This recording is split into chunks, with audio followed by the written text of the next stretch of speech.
This is the Lawrence County SportsNet, powered by LCAP. Gold heading back to Lawrence County. Your home for the County of Champions. Can you say three-peat? Union Scotties, WPL champions. The Neshannock Lancers are PIAA Class 2A state champions once again. Swing and a miss. The Union Scotties.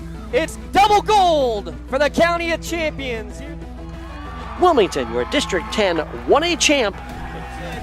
Makes the catch. That will do it. Mohawk, back to back. Go celebrate. The top local athletes and the top sports moments all featured here, live or archived at lcsportsnet.com. There he is. Left corner for three. He's the now all-time leading scorer. Palmer McCain makes the catch. Somehow the adjustment, and he is going to take it to the house. It's Monitis, works through Ritson, has a chance, score! Off the tip of the glove of the first baseman, Benedict. Actually recovered, and did they get her? They did! He has wide open. Gabe McKnight gets the touchdown. Featuring over 100 broadcasts of county events in over a dozen sports. Your voice for Lawrence County sports. The gold ball headed home to Newcastle. This is the Lawrence County SportsNet. Coming to you live from Messer Field at Jack Critchfield Park for PIAA semifinal baseball action on the NFHS Network and the Lawrence County SportsNet, powered by LCAP. It's the 2A semifinals, the District 10 champion Mercyhurst Prep Lakers and the District 7 champion Neshannock Lancers. Today's broadcast brought to you in part by William F. and Roger M. DeCarbo Funeral Homes, by the Shipping Depot Plus, by BMF Tax and Financial, the Neshannock Township Supervisors, YDL Sports Network, and the Lawrence County Community Action Partnership. Alongside Tyler Aaron, I'm James Dotson, as we're just a few minutes away from first pitch between the Lancers and the Lakers, but 2L's looking for the W to make their way to a state championship game. 21-2 is Mercyhurst Prep, 21-3 are the Neshannock Lancers, and this is going to be a slugfest of two teams that were right back here getting quarterfinal wins on Thursday, now playing against each other with a trip to State College on the line. I mean, both of these two teams have a history of playing each other in the past. Last time they played together, Neshannock won that game 5-2. Mercyhurst Prep, they know this territory before. Last year, they lost in the PIAA semifinal round right here on this ballpark to Freedom. So there's definitely some history. Mercyhurst Prep's been here before, looking to rewrite history here today. I expect it to be a really good game here today. Yeah, you mentioned that game in 1991. That was the first ever state playoff victory for Neshannock. That was in a first-round victory where they defeated the Lakers and ended up advancing all the way to their first ever state championship game that year, hoping to repeat that same process here for the Neshannock Lancers under their head coach, John Quilera. Again, 3 losses on the season, and, well, similar style. They were all walk-offs. How about that? An 11-9 walk-off loss to Laurel, a 4-3 loss to both New Brighton and Shenango, all in walk-off fashion. Mercyhurst, they haven't lost a game since April 8th. They lost 2 of their first 3 games in out-of-state competition against Metrolia Christian Academy and St. Edwards out of Ohio. They've won 18 since, actually 19 straight since that those 2 opening losses. Both these teams have had to deal with a little bit of adversity, some injuries here and there, but both teams feel like they're playing their best ball here at the end of the season. Yeah, both teams are really confident, especially on the Mercyhurst Prep side. Jack Stoker is going to try it back out at first base, coming in after a couple games out. I mean, both of these two teams, it's high in adversity. These are 2 elite programs on both sides of the ball. And the pitching matchup as well is going to be a big part in that storyline here today. Yeah, it's not going to be Denny Joseph, who's made 4 consecutive starts for Neshannock. It's not going to be Cole Hutchinson, who's thrown the second most innings and has the second most starts on the team. It's going to be the reliever basically from all year in Ryan Cameron, getting just his 2nd start on the season. And on the other side, it's Hunter Cray, who's going to make his 5th consecutive start in the postseason for the Mercyhurst Prep Lakers. First pitch coming when we return. Let's take a quick break and be back for our opening pitch, watching on the NFHS Network and listening at LC SportsNet, powered by LCAP.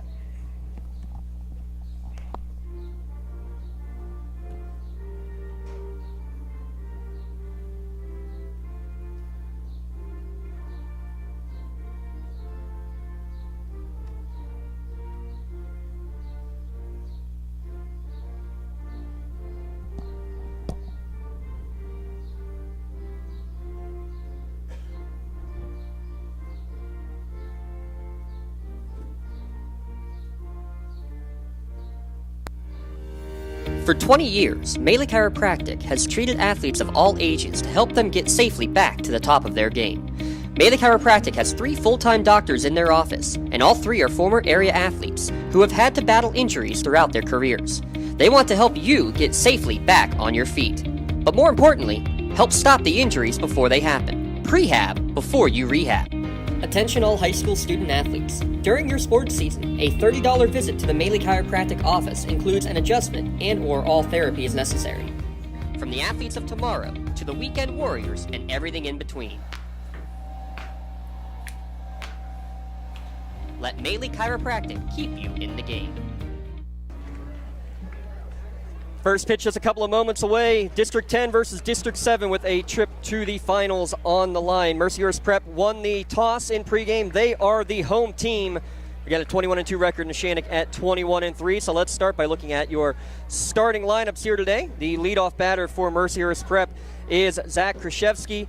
Right fielder Noah Regal hits second. Hayden Spencer hitting third. The DH is Cameron Oresco in the cleanup spot. Hunter Cray, the pitcher, bats fifth. Jack Stoker, as Tyler just mentioned, back in the starting lineup after missing a few games here in the playoffs. He will hit sixth. Jack Natemeyer, Mike Minedo, and Mike Schloss rounding out the starting 9 for Coach Durkowski's Mercyhurst Prep Lakers. Walker Ashton playing center field and not batting for Mercyhurst Prep. Shout out to our friends at the Crane Room Grill. Great specials every night for you at the Crane Room.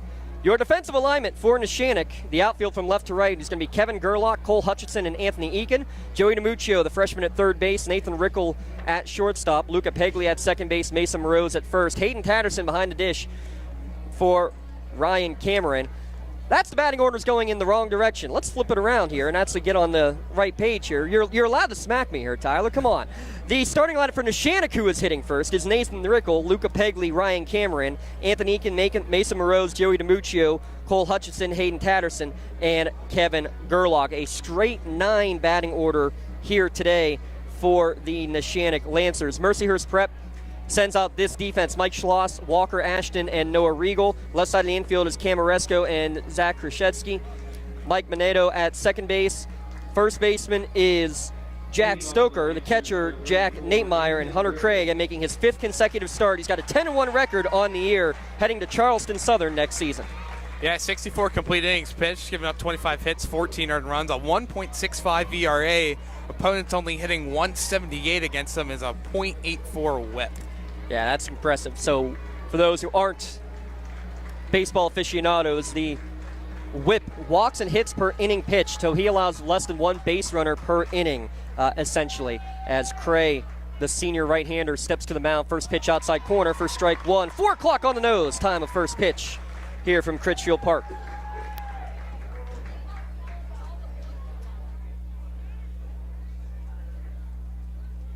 He's got 90 strikeouts on the season, a number that impresses me the most. 90 strikeouts, exactly half of them are backwards Ks, strikeouts looking. He's got a good mix of pitches. He's got that 3/4 delivery, which can be very deceptive and get a lot of movement on his fastball as well. 1-1 to count to Nathan Rickel to lead things off. And that one you can see, he's got movement on that cutter, almost like you would see typically from a lefty. Yeah, and that's what you want. You want to freeze up the batter, and if the hitter thinks it's coming inside and, that cutter is able to curve in, it's just a deadly pitch in his arsenal. 1-2, and that one again tails away. Good job by Rickel to foul it off. Count 1-2.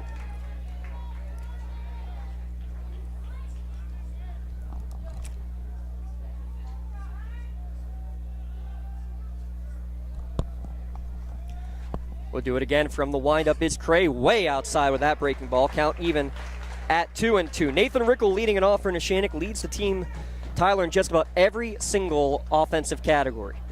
Hitting over 500, 18 extra base hits, including a team-high 3 home runs, but he swings and misses at that high fastball for the first out of the game. And strikeout number 91 of the season for Hunter Cray. He's heading to Charleston Southern next year. He's thrown 24 innings in the postseason already. First pitch breaking ball misses inside to Luca Pegley for ball 1.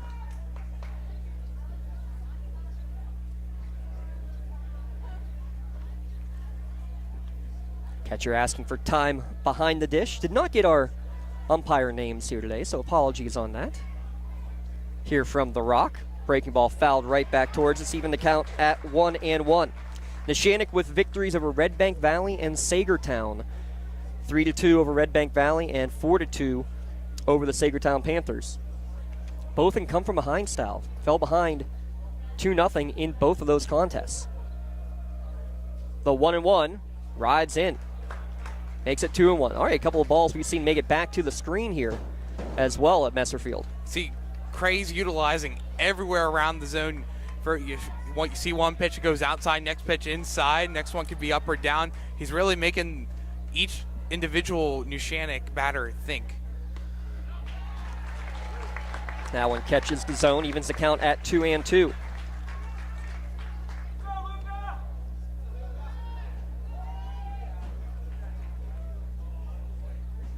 Breaking ball, good hold on that one from Pegley, and the count runs full. Pegley hitting .379 on the season. One down here in the top of the first inning.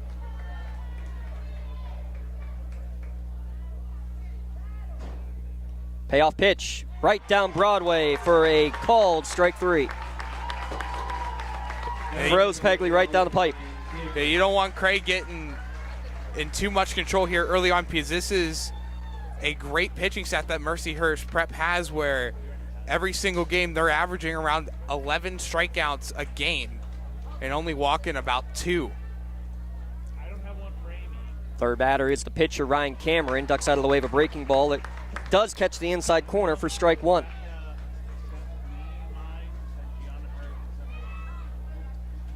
Cameron trying to help himself with 2 down here in the top of the first inning. That fastball misses outside. Count even at 1-1. Yeah, you mentioned Hunter Cray, not the only one who's been thrown. Brady Rice, 42 innings pitched for him on the year, including a bunch here in the postseason. 64 innings for Cray, 42 for Rice. The rest of the team combined, just 25 innings pitched. So if this becomes a game where you might have a lot of players having to get themselves into the game, I think that could potentially go as an advantage to Neshannock. Then again, they may be short on arms today as well. More on that in a moment. As this 2-1 pitch chopped right side, taken on 3 hops by the second baseman Menendo on the first for the third out of the inning. A 1-2-3 top of the first for Hunter Cray and the Mercyhurst Prep Lakers. Back in a moment. Lancers nothing. Prep coming up to bat on NFHS and the Lawrence County SportsNet. Meet Hometown, your flexible, user-friendly digital platform built for schools and communities, so your students and supporters can easily buy tickets online, add them to their wallet, and quickly scan for entry, streamlining event management and boosting revenue with customizable seat maps, season passes, and live reporting. Get started and make us part of your hometown today. From coast to coast and every state between, X marks the spot as Max Preps is your source for everything high school sports. From schedules, roster, stats, live scores, video highlights, photos, playoff brackets, to award programs that recognize the hard-working athletes across the country. Max Preps gives you access to every team, every game, and every player. Get in the know today by downloading the Max Preps app, available in both the iTunes and Google Play Store. Or visit maxpreps.com, America's source for high school sports. Now let's take a look at the starting lineup for the Mercyhurst Prep Lakers. Jack Krzyzewski leads off. Noah Regal hitting second. Hayden Spencer batting third. Cam Oresco is the cleanup hitter in the DH. Hunter Cray hitting fifth. Jack Stoker, Jack Natemeyer, Mike Menendo, and Mike Schloss rounding out the starting 9 for the Mercyhurst Prep Lakers. And again, the defense behind Ryan Cameron for the Lakers, or for the Lancers, in defense. Gerlach, Hutchinson, and Eakin from left to right in the outfield. Joey DiMuccio and Nathan Rickle on the left side of the infield. Luca Pegli at second. Mason Morose at first. Hayden Tatterson is behind the dish for senior starter Ryan Cameron. Again, just his second start of the season. He's got a .380 earned run average. Had a couple of rough outings his first couple of times out on the field. But 27 innings pitched, 37 strikeouts versus 18 walks, and in the playoffs has yet to surrender a run. This will be his 4th appearance. So he's been utilized a lot, not for a great number of innings. Did throw 4 in the first round game in relief there, Tyler, but how about a little confidence from somebody who has not been the go-to guy, at least to start games here for Neshannock all year? Yeah, I mean, you just got to rely on your players to get it done, and for Cameron to get the opportunity to pitch in such a big game, because this isn't just any other game. You win this game, you go to Happy Valley for the state championship. So the fact that the Lancers have so much confidence is probably the best word to use. That, hey, it's a different role for him, but still trusting that he's going to be doing his things. There's a lot of supporters in red and white off to our right watching a first pitch strike to Zach Krzyzewski. As his first pitch misses inside, evens the count at 1-1. And Krzyzewski is very similar basically to what Rickle is on the other side. Leads the team in just about every single offensive category, including 41 stolen bases on the season. It's a guy you want to keep off of the base paths at all costs. It's a 2-1 count. It's not just him either. It's just the entire team. 117 total stolen bases. Yeah, 108 sounded crazy. No, it's more than that. 117 swiped bags on the year. Now a 2-2 count to Krzyzewski. He is going next year to Pitt Bradford. 4 players in this starting lineup who will be playing college baseball. 2-2 breaking ball is popped up sky high on the right side of the infield. Able to get under it is the second baseman Pegley for the first out of the inning. And that's going to be the big difference here. Cameron just over a strikeout per inning on the season. Cray almost closer to 2 strikeouts per inning on the year, about 1 2/3 officially. So you're going to see a lot more strikeouts probably for Neshannock batters, more pitch to contact for the Neshannock hurlers. As Noah Regal will step to the dish. First pitch breaking ball for strike 1 to him. Lancers still are able to average a little bit over 8.5 strikeouts per game, but they walk a little bit more, almost at 4 again. Regal heading, well, not far, just heading to Gannon right down the road. Staying up in Erie. Evens the count at 1-1. He's hitting .412 on the season, leads the team with 49 runs batted in on the year. Another breaking ball outside, 2-1 to count. And I would say, wow, an impressive 19 stolen bases on the year. That doesn't sound nearly as impressive, though, when you compare it to Krzyzewski with 41 of them. Fastball catches the inside corner, evens the count at 2-2. This is Neshannock's 14th appearance in the state tournament, 13th for Mercyhurst Prep.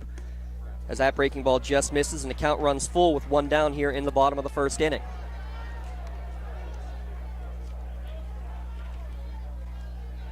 Cameron comes set, kicks and fires. This one's lined towards right field, but right at Anthony Aiken. He'll make the catch for the second out of the inning. Yeah, you see both of those hits out towards the right side, and just good piece of contact on both sides for Krzyzewski and Regal. It's just perfect positioning for the Lancers, and that's going to be what it's going to take, because as you mentioned before, Dotson, Neshannock doesn't strike out as many batters as Mercyhurst Prep, so to rely more on your defense to make those big type plays, exactly what you want. 2 up, 2 down. Hayden Spencer now to the plate. He's hitting .500 on the season. He's been playing a lot of first base, moved back to first base here or moved back from first to third base, I should say, with the return of Jack Stoker. 0-1 pitch is going to be lasered fouled on the right field line and out of play, and quickly up 0-2 is Cameron. Danny Joseph has thrown 23 innings, 4 straight starts in the postseason, semis and finals of the WPIAA playoffs, first round and quarterfinals here in the States. He is not on the bump, at least not starting. All pitchers are eligible by pitch count, as that 0-2 pitch just misses upstairs.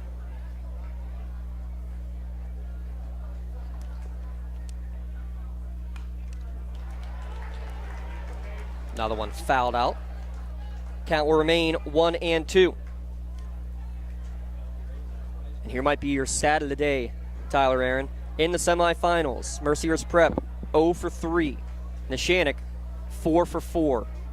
This one again, fisted foul. Count remains 1 ball and 2 strikes. Last time was just last year for Mercyhurst Prep. Lost right here in this field 2-0 to Freedom. Whereas Neshannock defeated Burgettstown in what I believe at that point was their 3rd consecutive extra innings victory, a 2-1 win back in that 2022 magical campaign. Good at bat here from Spencer as he fouls off yet another one.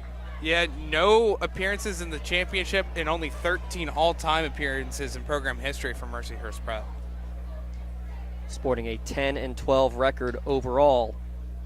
That fastball just misses outside, evens the count at 2-2. Hitting .500 on the season, hitting .500 in the playoffs. Is Hayden Spencer. This one dribbled down the first base line, but it will drift foul. The Lakers with a 4-0 victory over Riverview in the opening round against the third-place team out of District 7. That was over Riverview. Then a late explosion, 8 runs in the 6th inning to defeat Fort Cherry, the Whitfield runner-ups, a 14-5 victory in that one to set them up here in the state semifinals against now the District 7 champion. So will they go 3-2-1? Fastball misses away, and now the count runs full. Yeah, Hayden Spencer in that game against Fort Cherry, he led the team with 4 RBIs in that game.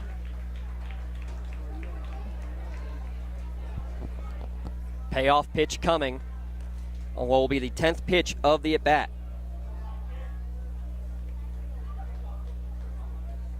It's time requested and granted. Now back in the box. The payoff pitch misses downstairs. 10-pitch at-bat, and the walk drawn by Spencer. That's huge, not only for a base runner, but obviously for getting 10 more extra pitches on the pitch count. And this is what Mercyhurst Prep wants, because this team is so deadly when it comes to stealing bases. You know, you give them an opportunity to get a base runner on, they're going to take full advantage. And it wouldn't surprise me in the world here if Spencer takes off for second and maybe even takes 2 bags in this at-bat. He's got 7 stolen bases on the year. High kick from Cameron. First pitch breaking ball for strike 1 to Cameron Oresco, who's back in the DH role here today. He's hitting .476 on the year. Today's broadcast brought to you in part by William F. and Roger M. DeCarbo Funeral Home, a family tradition since 1941. Respect, kindness, and caring. That's what you get at William F. and Roger M. DeCarbo Funeral Home. Visit them online at williamrogerdecarbo.com. 0-1 the count, 2 down in the bottom of the first. Runner does go.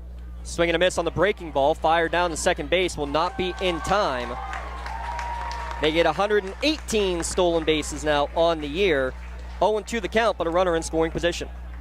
That was a good throw, too, by Tatterson to get it across. Just a little bit too much of an arch to it. And, again, the stolen bases and the speed that Mercyhurst Prep has, it's an easy no-brainer for a stolen base. Pick the right pitch to go on as well with the breaking ball. Now 0-2 the count. Long pause from Cameron. Now he kicks, goes. Runner does go to third. Fire down the third will be not in time. And there you go. You just said it. Not 1, but 2. And that was a great throw by Tatterson. The throw beat Spencer on the way to the bag. Just the tag wasn't applied in time by DiMuccio. It was a little bit of a swim move by Spencer. He definitely swam around the tag and touched with his right hand. Pitch just missed downstairs. The 1-2, just getting a piece of it, is Oresco. Throw maybe just to the foul side of third base. Having DiMuccio having to just make a little extra motion to get back there.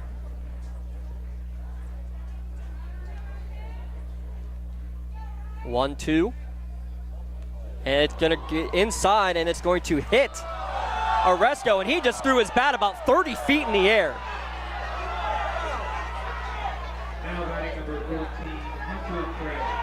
And home plate umpire is making his way down towards first base. After Oresco was hit, he chucked his bat 30 feet in the air, and he just got a warning for it.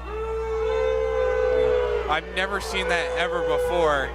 But I don't think I've seen a bat thrown that high on a walk-off home run. And you tell there was a ton of intent in the world to do it. He leaned back up, bent down with his knees, and just threw it up in the air. I've never seen it before. That got everybody fired up now. Runners on the corners with 2 down. See, the most calm really on the field is Cameron, and that's what you want from your pitcher. You want him to stay calm and poised, especially in this scenario. You already have 2 outs, so you just got to worry about the 1 runner. Hunter Cray now trying to help himself.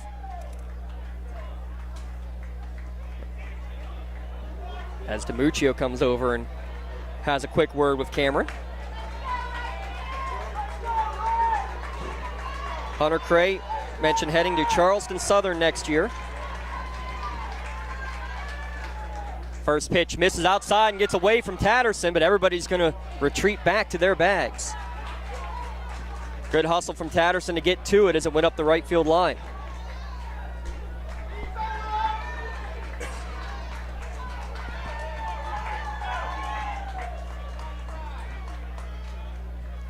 Spencer at third, Oresco at first. 1-0 the count coming to Cray. Runner goes.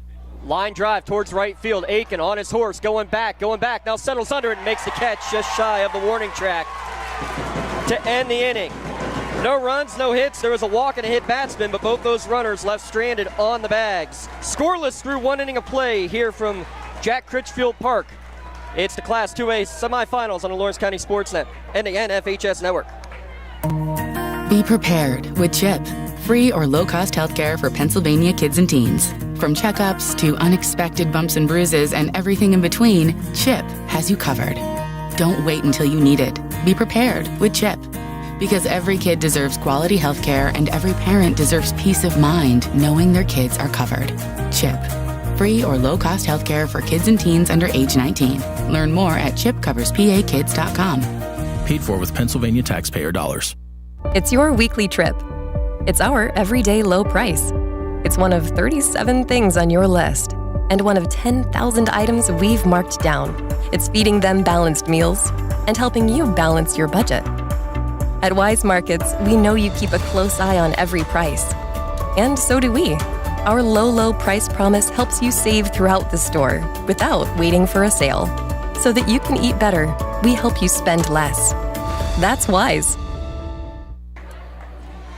Today's broadcast is brought to you in part by Shipping Depot Plus, Lawrence County's only premier shipping outlet. FedEx, UPS, USPS, they do it all. Located on the Diamond in downtown Newcastle, they're making ship happen at shippingdepotplus.com. Tyler Aaron alongside, I'm James Dotson. A little bit of fireworks there in a scoreless first inning. Yeah, I mean, anything to stir it up here because you get both teams running high. This game's going to get really fun, but also kind of out of hand really quickly. It'll be 4, 5, 6 hitters due up here for Neshannock. Pitch count, we'll keep tabs best as we can. Unofficially, we have 16 pitches thrown from Hunter Cray, which is right about where you want to be. If you're at 16 per inning, you'll make it through the 105 pitch count limit by the time the game ends. 28 thrown by Ryan Cameron there in the bottom of the first, but scoreless. That's the only number that truly counts in the end.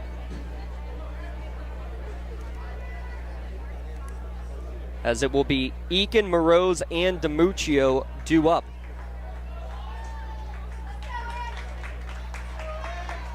Here in the top of the second inning. Already got one final in for Lawrence County fans.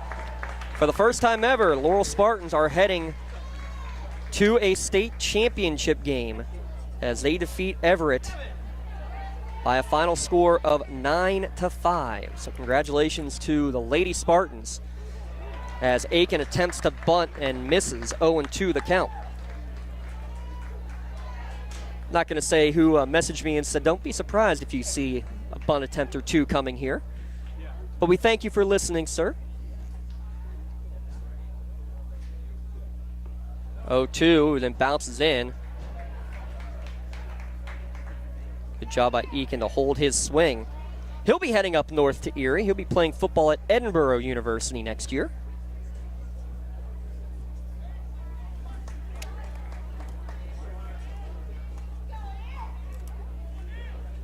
1-2 now the count. Cray, long deliberate, now winds and fires. Misses up and in, evens the count at 2-2. You saw in the first ball that he thrown, it was outside. Now tries to cut it inside. Imagine maybe he'll go to another breaking ball here. That was a little bit more of a fastball. Take some speed off of this one. Yeah, we're sitting right behind home plate, and the amount of tail that he has on his fastball is impressive. As he gets Aiken to swing and miss on a look like a changeup, so throwing all the arsenal there at Anthony Aiken, and it's 4 up, 4 down, 3 of them via the strikeout. Yeah, when you have multiple pitches in your arsenal, whether you got the changeup, the fastball, two-seamer, you get the ball to move. You're going to do well, and Cray has done just that so far. This is why 3 of the 4 Lancers batters so far has struck out. Can Mason Rose have a little more success maybe? You watch the first pitch for ball 1. Rose quietly over 500 on base percentage in the postseason, now has a 2-0 count. Also leads the team. He, Cameron, and Rickle each with 21 RBI on the season. That's sophomore, junior, and sophomore. It's a lot of young guys performing at the top of this lineup. Ground ball right through the middle. Sliding play at shortstop by Krzyzewski. Throws to first in plenty of time. The Pitt Bradford commit basically right behind second base, Tyler, as he slid, stopped it, took his time, and fired it to first. Yeah, that thing was just rolling at a right enough speed for Krzyzewski to get over and make the play. It was a great play to dive down, catch it on the hop, in the transition from the glove to the throwing hand. Picture perfect to get the out. 2 down, Joey DiMuccio. He's first pitch swinging. This one popped up towards shallow center, and that's going to be taken by Krzyzewski again. The shortstop makes the catch. 6 up, 6 down for Neshannock batters. We head to the bottom of the second inning. Still scoreless. It's the Class 2A semifinals on the Lawrence County SportsNet and the NFHS Network. Hey, Mom. Do you need a ride to the store today? Oh, no thanks, hon. I got it covered. Mike's taking me. Okay, well, you have a doctor's appointment tomorrow, right? I can take you to that. No, I got it covered too. Mike's taking me. Mike? Yes, Mike's my ex driver. Picks me up right at my door and even helps carry my groceries. It's so convenient to schedule and ride with Axe. Wish I would have called him sooner. Okay, Mom. Sounds like you got it covered. I have an apple pie ready to eat. How about you help me with that? Castle Asphalt and Construction is driven to provide quality, cost-efficient pavement-related services to Western Pennsylvania. Every paving or construction service at Castle Asphalt begins with a thorough site inspection of the area to allow their team of professionals to become familiar with the unique conditions of your home or business. Once the site inspection is complete, Castle Asphalt provides you with a detailed plan of the design, cost, materials, and time of completion, so you know exactly what to expect during your construction. Visit castleasphalt.com to request a quote for your next project and make your dream design come to fruition. Bottom of the second inning, if we take a look at the PIAA brackets here for Class 2A, again, Neshannock defeating District 9 and District 10 runners-up Red Bank Valley and Sagertown on their way here to the state semifinals. Mercyhurst Prep, it's been a trip through the WPIAL. Riverview and Fort Cherry, the victims to the Lakers here so far. Right now, scoreless between the Lancers and the Lakers. Halifax, Southern Columbia on the other side. You got an early score update there, Tyler. Yeah, 1-0 Southern Columbia earlier on here. In this one, they got runners on the corners, Halifax being the home team in that game. 6, 7, 8 hitters, Stoker, Nate Meyer, and Menendo are due up here for Mercyhurst Prep. First pitch misses inside for ball 1. Jack Stoker will be coming down Lawrence County way. We'll be playing baseball at Westminster next year. Just good to see Jack back on the field. He's missed the last 3 or 4 games due to injury. Says he's not at 100%, but he's back out on the field. Wants to give his team a chance at making it here to their first state championship game in program history.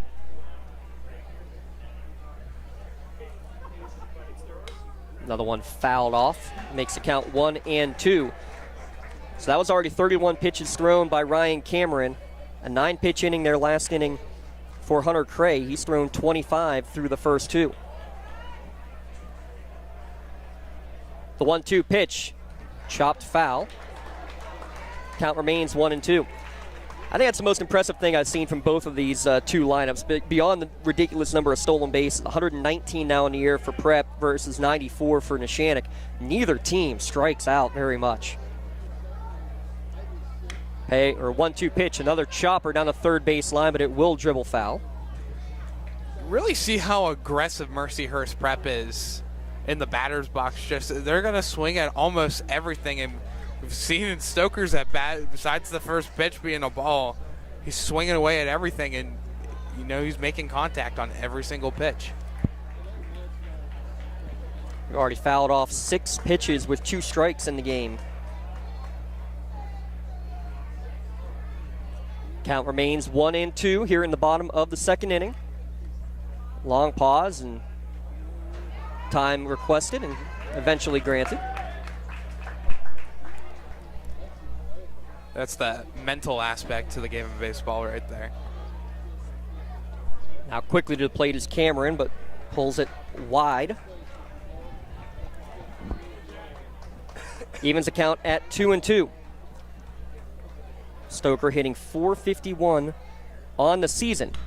And this one's again lined down the right field line, and this one will fall just fair.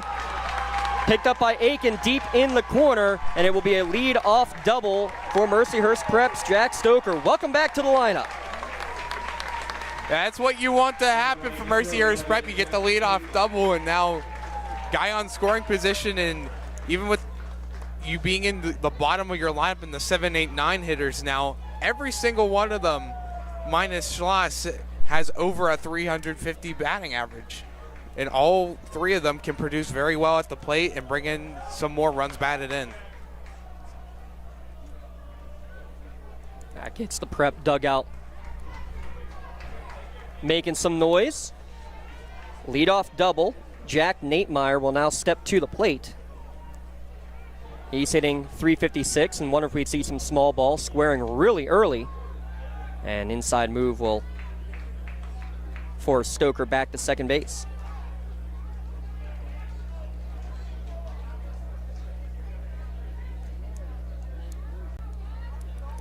Again, Natemeyer, sophomore catcher, will square early. Breaking ball upstairs to him for ball 1. See the Lancer infield creep in as Cameron delivers these pitches, just watching the bunt. And both these teams so well coached. I mean, squaring early so they can see what the defense is going to do. Both these teams have a number of pickoff plays and stuff that are all ready to go. And again, another early square. Moreau's charges, and Stoker will head back to second base as Cameron steps off. 1-0 the count. Nobody down here in the bottom of the second. Bunt down third base, and not knowing where to go with it, DiMuccio didn't charge it. He had to hold the bag, and as a result, reaching on a bunt single is Jack Natemeyer. Yeah, that was trickling over to DiMuccio, and he starts backpedaling towards the bag instead of charging up. Because, I mean, that's just beautifully placed for Stoker to get over there really with no issue at all. And that's just too far of a run for Cameron. You know, Tatterson's not going to be able to get to it just based on where the ball was hit. So it's DiMuccio's ball. But it's not DiMuccio's ball, because the way that they had that defense set up was that he has to hold third to be able to cover in case there is a play at third.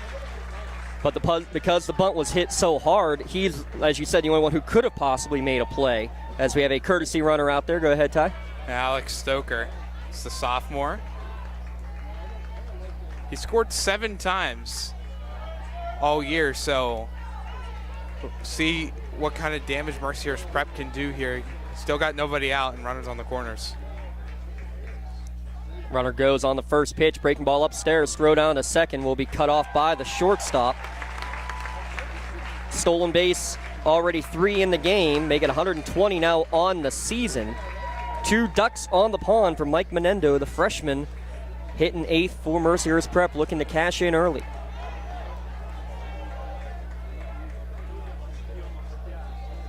Cameron kicks, fires, breaking ball downstairs. Count 2-0.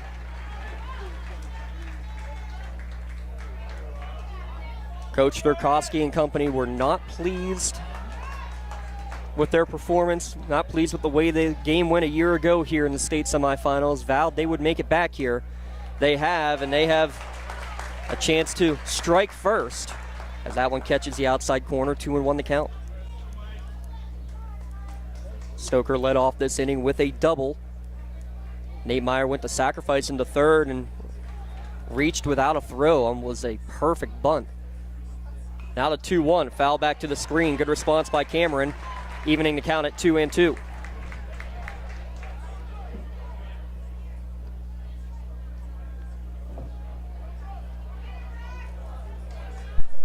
Senior Mike Schloss in the on-deck circle waiting his turn. 2-2 the count. Here coming to Menendo. Swing and a miss. Got him to chase the high fastball. There's a time you need a K. That's it right there, Tyler. Yeah, it's exactly where you needed it, because that's a big first out. Now you have Mike Schloss coming up the bat. It's the number 9 hitter, but you're able to get an out here. You don't have to worry about either runner with 2 outs. You'd be facing the top of the lineup card in Khrushchevsky. Infield playing in. Schloss hitless in the postseason. He does have 3 sacrifices. Wonder if you would see your 9-hitter maybe try for a squeeze play here. Takes a first pitch fastball in the inside corner for strike 1.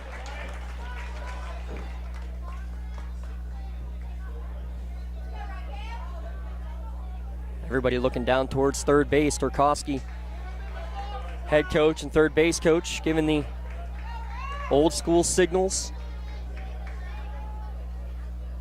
And the runner does break to the plate. Breaking ball, the bunt attempt, unable to get it. And trying to spin away from the tag was Stoker, unable to do so. So the squeeze bunt is on, but does not work.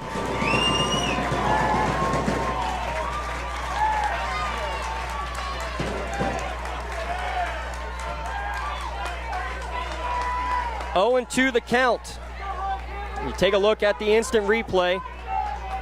Stabbed at the 0-1 breaking ball. Now the 0-2. Fastball misses downstairs. Count even at 1-2. Or not even at 1-2. Count now 1-2.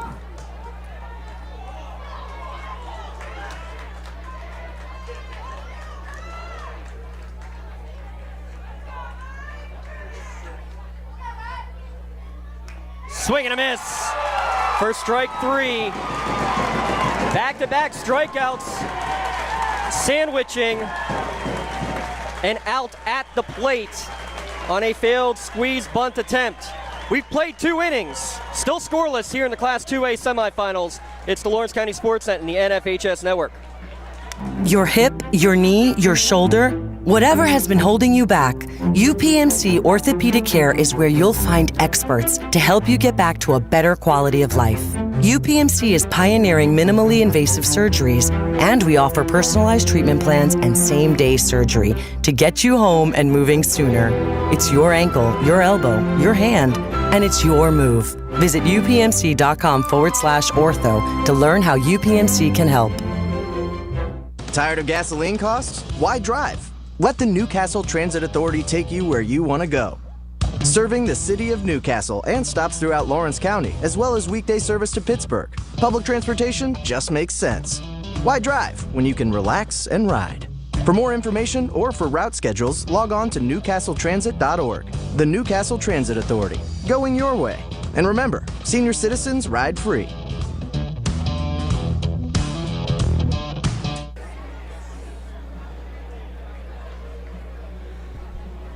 No runs, no hits, no errors, no one left on for Neshannock through 2 innings. Mercyhurst Prep, no runs, 2 hits. They've left 4 runners stranded. Scoreless here in the Class 2A semifinals.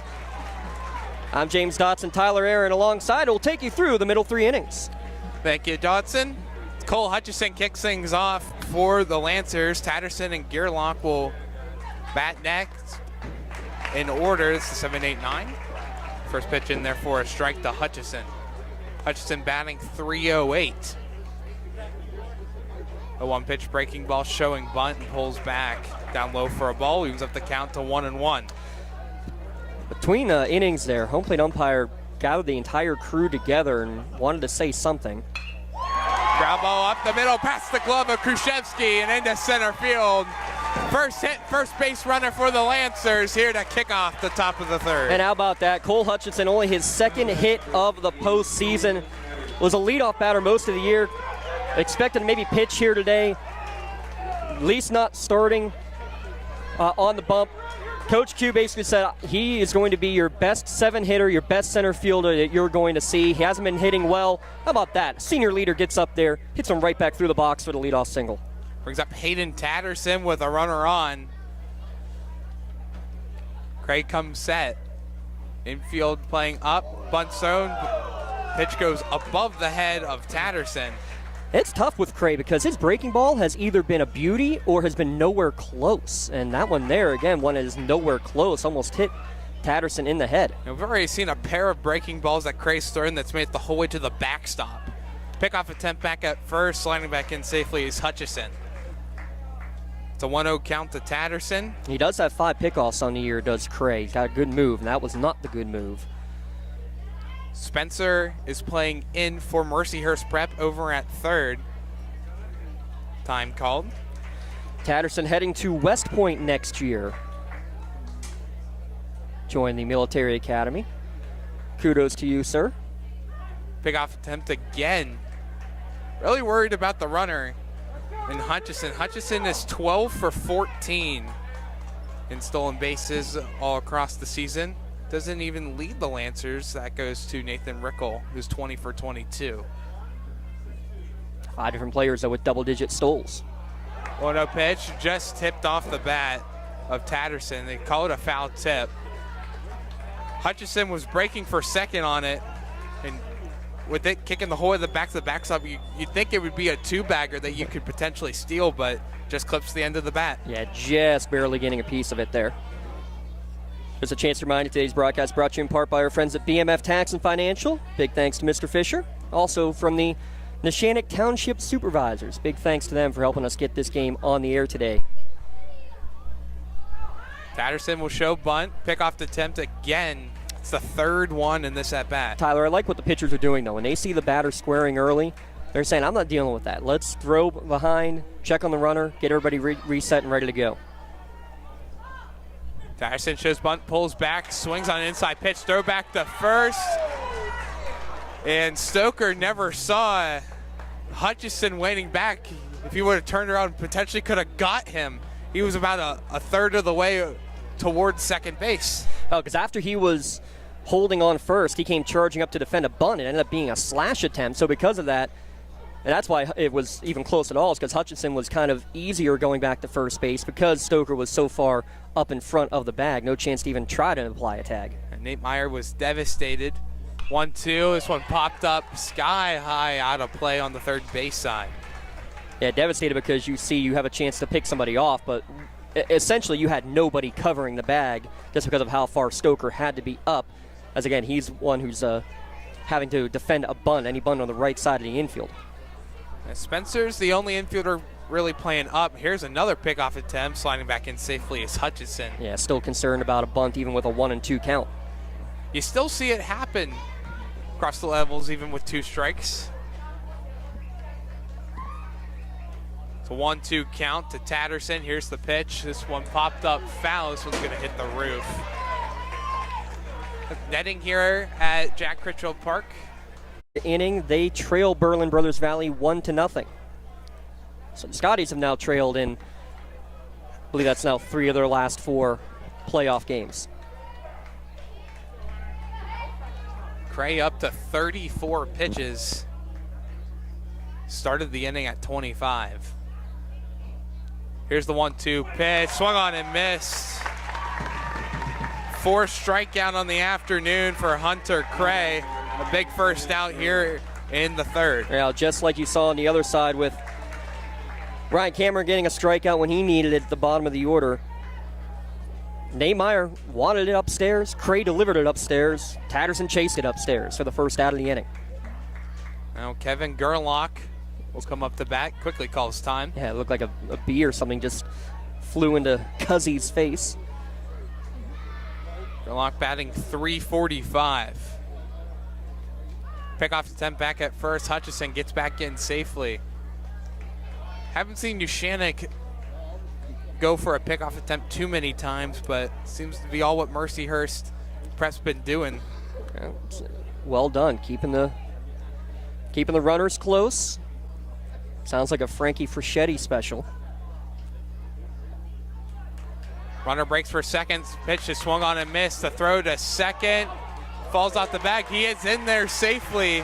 Slid right through the bag. This is Hutchison and was able to get his hand quickly back on that bag before Khrushchevsky can make the tag. Yeah, just barely getting in there for that 13 steal because he had it and then lost it and got it again. But that right there is why I still say the sliding gloves are the worst mistake any player can make, because basically you're trying to grab the base as you go by. If you have the glove, you can't do that. And so because he doesn't have the glove, he's able to reach back around and grab the base in time. Strike on the pitch to Gerlach, now with a runner in scoring position. Yeah, Gerlach swung through the first pitch and another time called. The mental approaches that we've seen with the timeouts and then the pickoff attempt moves, seen a lot of it here so far. Yeah, you got to be mentally in the game. A 1 pitch, ground ball to short. Krzyzewski bobbles it, picks it up, throw to first, just in time. There's a bang-bang play over at first, but Gerlach is retired by just a mere foot. Hutchison moves to third, though, on the play. Yeah, great hands, as you see on the replay from the Pitt Bradford commit, because he lost it, got the hands away to see where the ball is, regathered, and threw a strike to retire the speedy Gerlach. Less than a step, about a half a step, but the right call at first for the second out. First pitch, breaking ball outside to Nathan Rickel, struck out in his first time up to kick off the ball game. And so now how aggressive are you going to be with a couple of extra bases and the top Neshannock hitter at the plate? Here's the 1-0 pitch, ground ball, foul down the first baseline, evens up the count 1-1. I mentioned Frank Fraschetti. He's in attendance tonight, the 2015 Neshannock Lancer winning pitcher for both the WPIAL and the state championship. The only player, by the way, to do that with a shutout in both District 7 and state championship games. He lives up in Erie, runs a shop up in Erie, the bomb shelter, where I know a lot of these Mercyhurst prep players attend. Fraschetti was 33-5 in high school. His cohort, 22 wins for Richie Saragnis. You know where he is? In the Neshannock dugout as the pitching coach. Awesome to have the two in attendance at the same place at a baseball game again. 1-1 pitch, fastball just misses low and away. 2-1 the count. Only combined 3 hits so far in this game. 1 by Neshannock, 2 by Mercyhurst Prep. Here's the 2-1 from Cray. Fastball, ground ball, third base side, but foul. It's off right in front of the dugout of Mercyhurst Prep. But again, you can see what Cray's trying to do, especially against these left-handed batters, using as many of these fastballs that are just tailing away. Again, I don't think I've ever seen this much cut on a fastball from a right-hander. From a lefty, I see this a lot, but from a righty, getting this much cut is really, really impressive. Cutting away from a lefty, you're in on a righty. Neshannock looking to bring in the first run of the game. You know how important that first run is. Another quick time is called. It's a 2-2 count to Rickel, batting .541. 2-2 swung on and missed, strike 3. Second strikeout of the inning and 5th of the ball game for Hunter Cray, and he's able to get out of it, only surrendering that 1 hit and 1 left on base being Cole Hutchison. We go to the bottom of the third, scoreless here from Messer Field at Jack Critchfield Park here on the NFHS Network and Lawrence County SportsNet, powered by LCAP. Attorneys Parada, Jones, and McCree are dedicated to giving their clients the best chance at a positive result. From personal injury, criminal and corporate law, real estate, municipal law, to wills and estates, their team will work with you through every step of the legal process. With Parada, Jones, and McCree, excellence is our guarantee.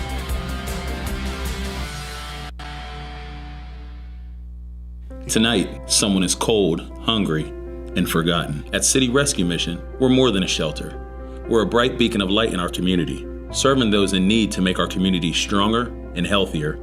We offer real help and real hope, and that hope is Jesus. We serve him by serving others in love, grace, mercy, and compassion. But we can't do it without you. Be the reason someone's story is rewritten in Christ. Give today at cityrescuemission.org. Back here, bottom half of the third, top of the order for the Mercyhurst Prep Lakers, and Krzyzewski, Regal, and Spencer to kick things off. What a game it's been here through 2.5 innings complete here so far. Tons of mental battles, physical battles all around. And I mentioned before that last inning, half inning began, umpire crew all kind of met together Wasn't sure what the conversation was about, but then I saw right at the very first pitch, home plate umpire stepped halfway to the pitcher's mound and basically told Hunter Cray, like, hey, let's go, let's get going. So I don't know if it was, a matter of maybe teams that are taking too long to deliver pitches or to get set, or maybe there are things being said in the dugout and they're wanting everybody to be aware and keep things on the tidy. But yeah, it's been adventurous already as a first pitch strike in there, Tyler. We've got, bat flips on hit batsmen that have gone 30 feet in the air. We've got 4 runners left on base already, a couple in scoring position. Still looking for the first run of the game, though. Shows bunt is Kruszewski, gets it down, and that one's just going to roll foul. It was a great job by DiMuccio just to wait and pick it up as soon as it passed the third baseline. And Kruszewski is going to come back to hit with the 0-2 count. And Kruszewski going to Pitt Bradford. His older brother Colton goes to Teal College just right up the road, and got to see his older brother play back on Saturday as he plays here in Lawrence County for the Lawrence County Barons. 0-2 pitch, fouled back to the backstop. We'll do it again with the 0-2 count. And Kruszewski leads the team in batting average, .559, has 2 homers, 7 doubles. Again, that 41 stolen bases. Kruszewski is 0 for 1 today. Ground ball right up the middle, just past the glove of Ryan Cameron as he falls on top of the mound. Leadoff single for the Lakers. And when it's Kruszewski with the leadoff single, probably about 49 times out of 50, you can just say that it's probably a leadoff double. 41 swiped bags. He's only been caught once on the season. He's going to be going. The question is, when?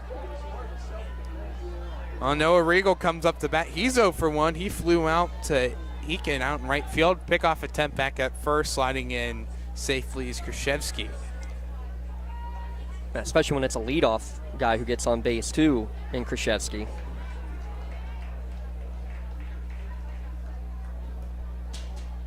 Pickoff attempt again, back to first.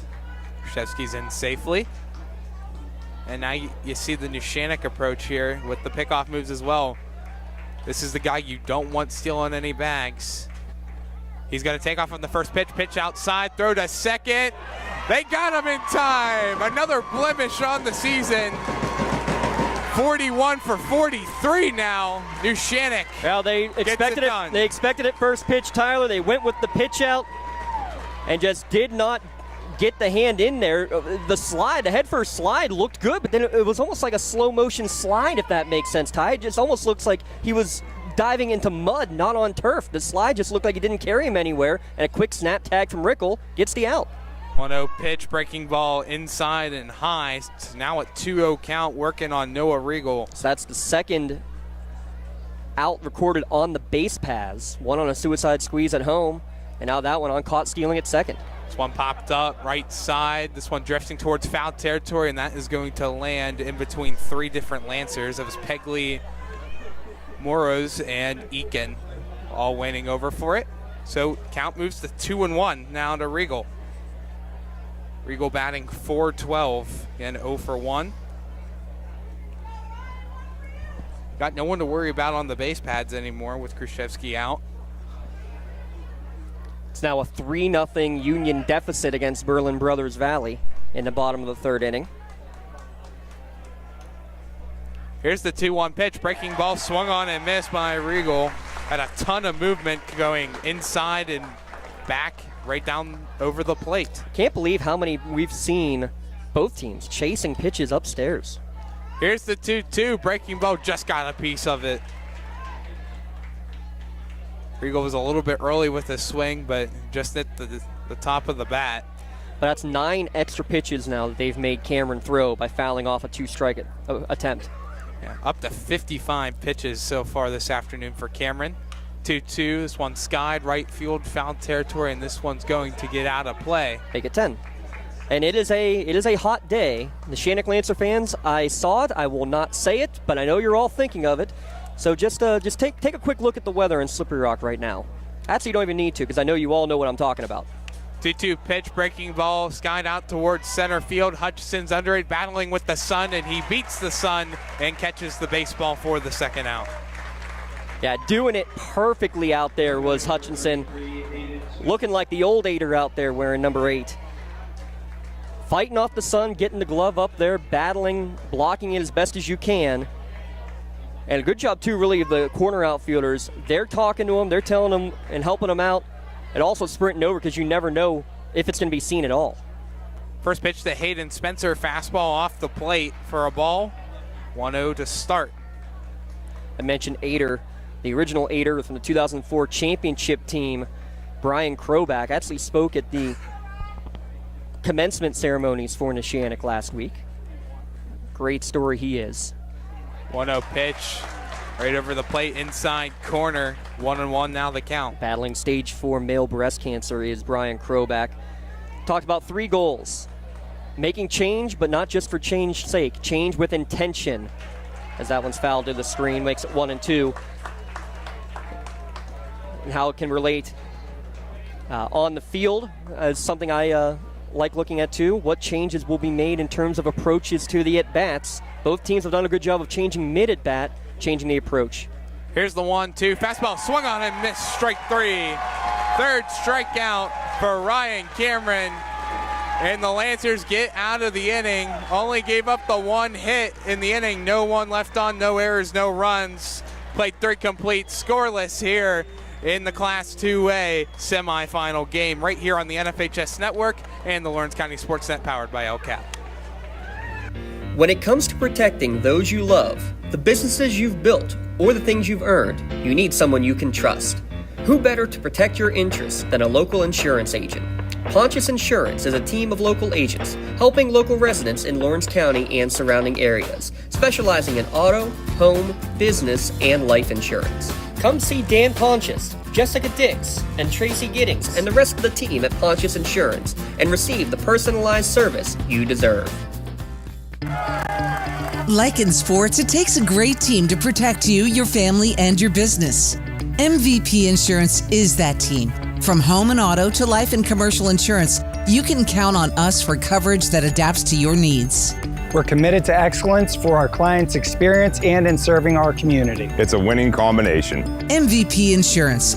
Don't get left on the sidelines. Log on to mvpins.com or call today to get your free quote. Today's state playoffs broadcast brought to you by the Lawrence County Community Action Partnership. LCAP is helping make sure children and teams have access to free meals this summer through our Summer Youth Cafe program. Meals are available for all youth ages 18 and under. No cost and no sign-up required. For more information and to find eat-in and grab-and-go sites, visit lcap.org. First pitch outside to Luca Pegley, kicking things off here in the top of the 4th for the Neshannock Lancers. 1-0 pitch, fastball in there for a strike right along the knees. Evens up the count to 1-1. Both these teams have shown the ability to strike in bunches and especially later on in games.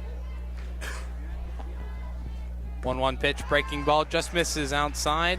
2-1. Yeah, Prep trailed 2-0 early in the top of the first inning actually against Freedom last week right here on Thursday night.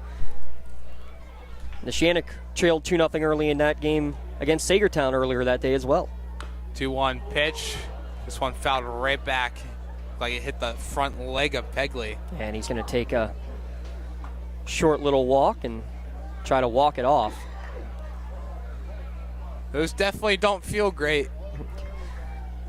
Had that one happen to me a couple times when I used to play. Well, when you have a ball that's breaking in towards you, so in this case, a right-handed batter, the right-handed fastball is cutting in on him. Very easy to do exactly what he just did. If you're a little out in front, the ball's already tailing that way, you're just helping it right into your front leg. Here's the 2-2 breaking ball, ground ball to short.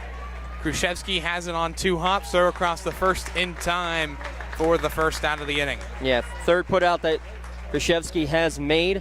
That one made a little more routine, and I'm still watching Pegley because he was basically galloping down to first base, still favoring that leg. So we'll keep an eye on that and hope that Luca is able to make his way back out there because he's also a big part of this Neshannock defense playing second base. Brings up Ryan Cameron, 0 for 1, grounded out to second. First pitch, fastball up high for a ball, 1-0. You'll look at the previous 3 innings for the Lancers. Every single hit to the infield was made by Khrushchevsky minus the 1 who went to second in Mando. Only one ball has been hit to the outfield, and that was the Cole Hutchison single to kick off the third.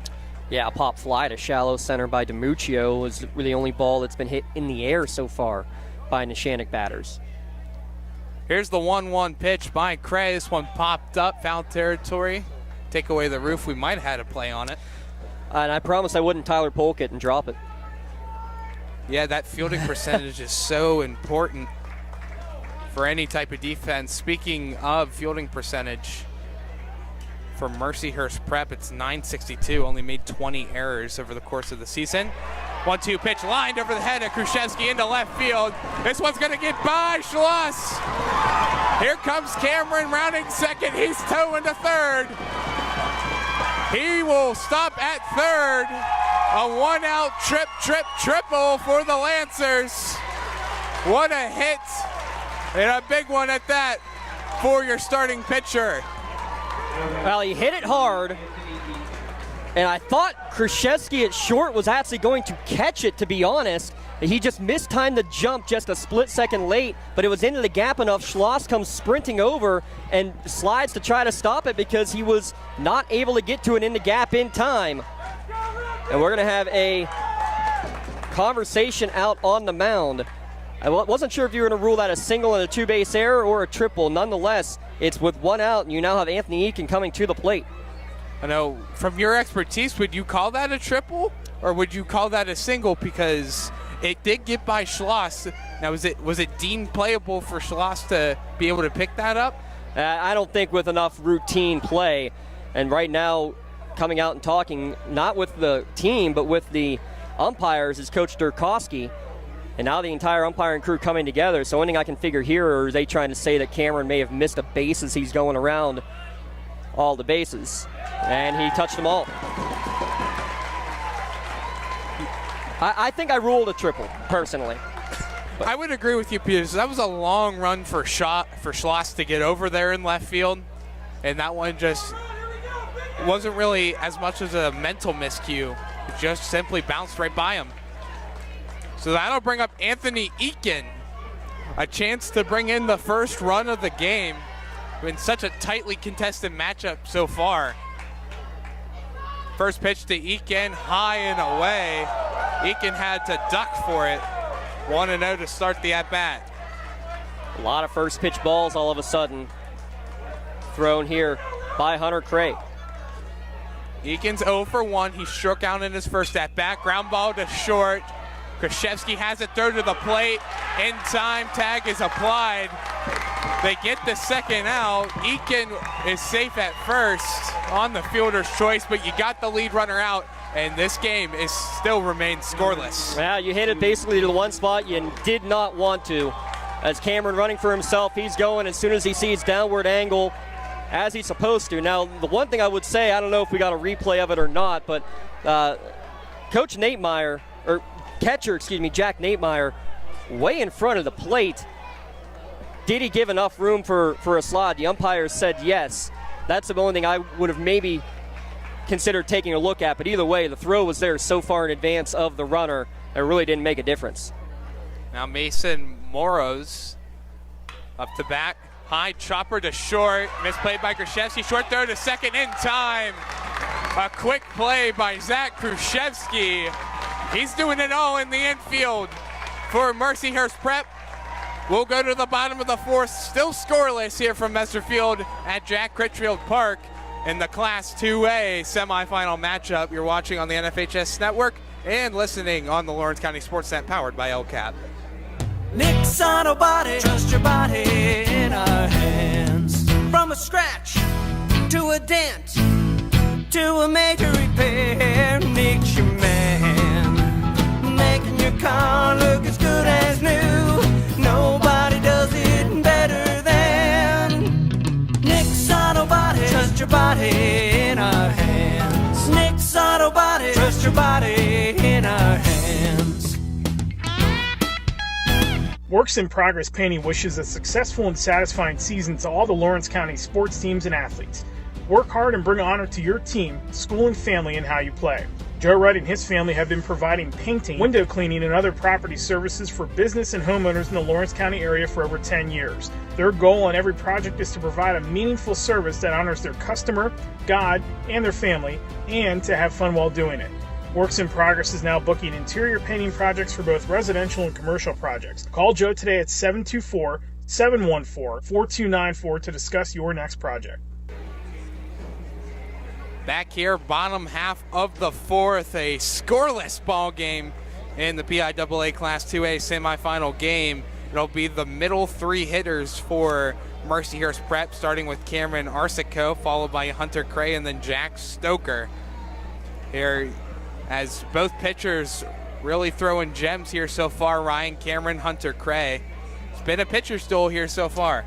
Yeah, but each working out of some jams, getting some help with great defense behind them as well. The momentum swings that we've seen already in this contest has been impressive. Neshannock allowed 2 runners on in scoring position with nobody out, able to get strikeout, suicide squeeze without a bat on the ball for a second out and another strikeout. And then there, Mercyhurst Prep allows a 1-out triple, but they get a couple of fielder's choice groundouts to cut the run off. First pitch to Cameron Arsico is upstairs for a ball, 1-0. He was hit by a pitch in his first plate appearance. And Arsico decided to throw his bat 30 feet in the air. Breaking ball down low for a ball, 2-0. Yeah, I was going to say, Oresco's bat flip was almost as high as that first pitch from Ryan Cameron. As both these pitchers have been erratic at times, but have pounded the zone at times as well. Makes it very tough on a batter. 2-0 pitch in there for a strike. Oresco tried to sell that one inside. It's just right over top of the plate on the inside corner. Count 2-1, nobody on, nobody out. Here's the 2-1 right there for another strike. Back-to-back fastballs and back to a 2-2 count. Here's the 2-2, breaking ball, ground ball to short, long run, making the plays Rickle, long throw to first, not in time. Oresco beats out the throw to first. Even if you had Derek Jeter doing his patented jump throw, I don't think you're getting Oresco out at first on that one. No chance whatsoever, and we're going to have a trip to the mound. Gives us a chance to give a shout out to our friends at Pontius Insurance. Love the life you live with Pontius Insurance. Auto, home, business, life insurance, and more at pontiusinsurance.com. Also want to give a shout out to Nick's Auto Body. From a scratch to a dent to a major repair, Nick's your man. Located on South Mill Street in downtown Newcastle. Today's game brought to you in part by the Shipping Depot Plus, Lawrence County's only premier shipping outlet. Located on the Diamond in downtown Newcastle, copy, fax, laminating, shredding, and packaging materials. Shipping Depot Plus also has key-making services, fingerprinting, and notary services. Stop by or give Pat a call at Shipping Depot Plus. Right on cue, that is Coach Richie Saragnese, the other half of that Neshannock pitching tandem from the 2015 district and state titles. 55 wins, that is a state record for a pair of pitchers in their career. 33 for Fraschetti, 22 for Saragnese, as those two were a formidable 1-2 punch. Hunter Craig steps in, long talk for Neshannock side. His pickoff attempt is no good. Arsico able to get back in safely.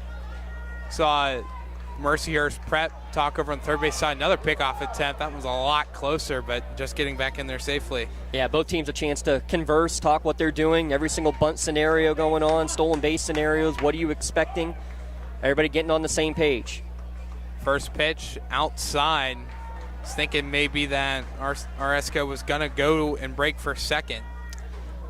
Yeah, I don't know if that was a design pitch out or it kind of worked like one, though, high and outside. Here's another pickoff attempt. So just a short lead off there for Oresco. Kind of blocked from the bullpens, but there is action right now in the Prep bullpen. Can't really see Neshannock's. 1-0 pitch swung on and missed by Cray as that one reaches down into the pebbles. So count moves to an even 1-1 count. Cray hitting .321 on the year. It's got 21 RBIs. Including 3 in the playoffs. Still looking for the first run of the game today. Pickoff attempt back at first. No tag applied there by Moros.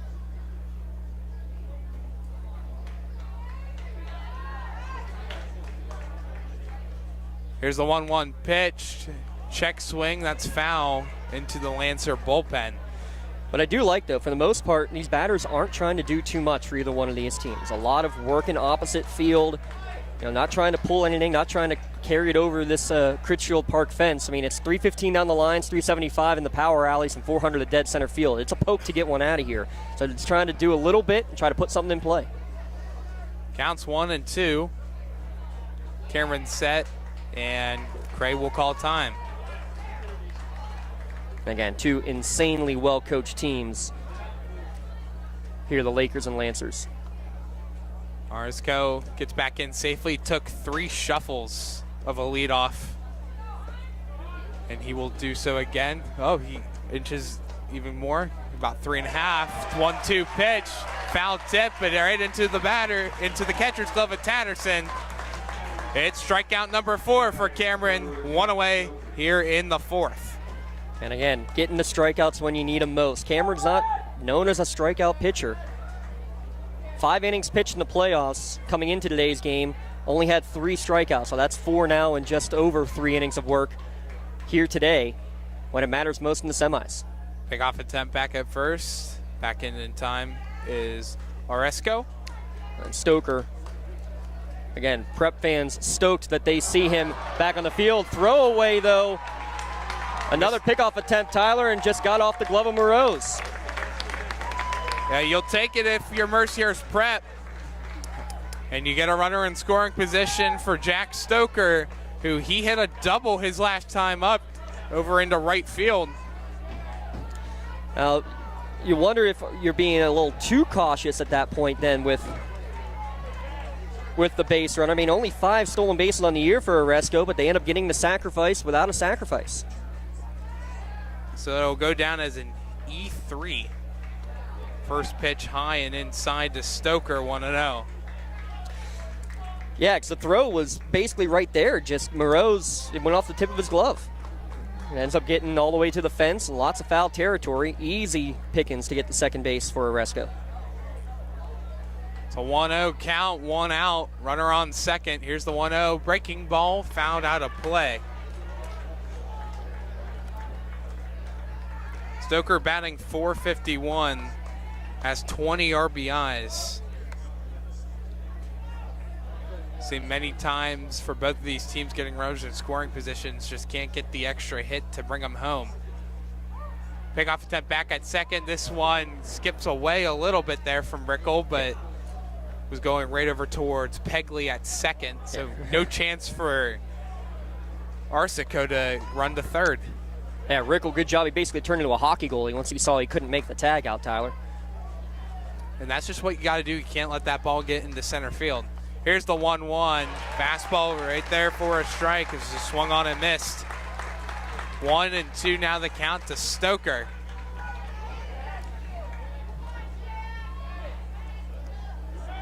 Cameron checks back at Arsico. Set, the windup and the 1-2. Just misses down low. Count now evened up at 2-2. Can see all the way to the softball park. Great game going on between Sharon and South Park. They're scoreless in the 5th inning. Can see a packed house of orange and white as Sharon trying to make their first trip to a state title game.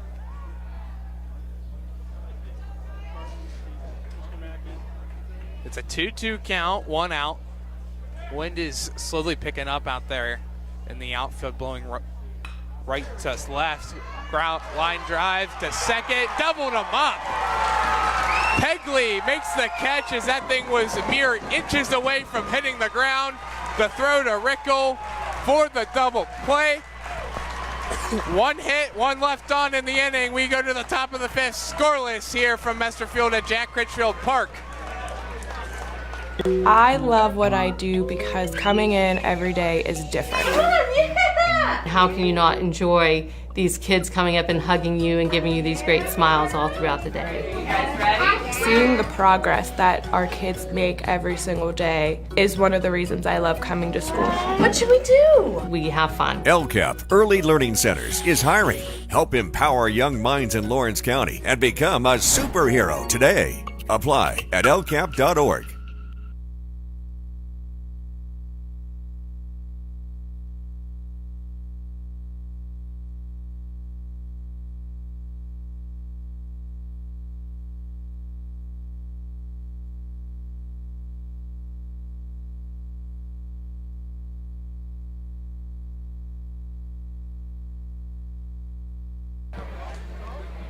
Luca Pegley with the catch, mere inches away from the ground, catches the line drive, hit by Stoker, and then the throw to second to Rickle, the tag on the bag, and Aresco is out for the double play.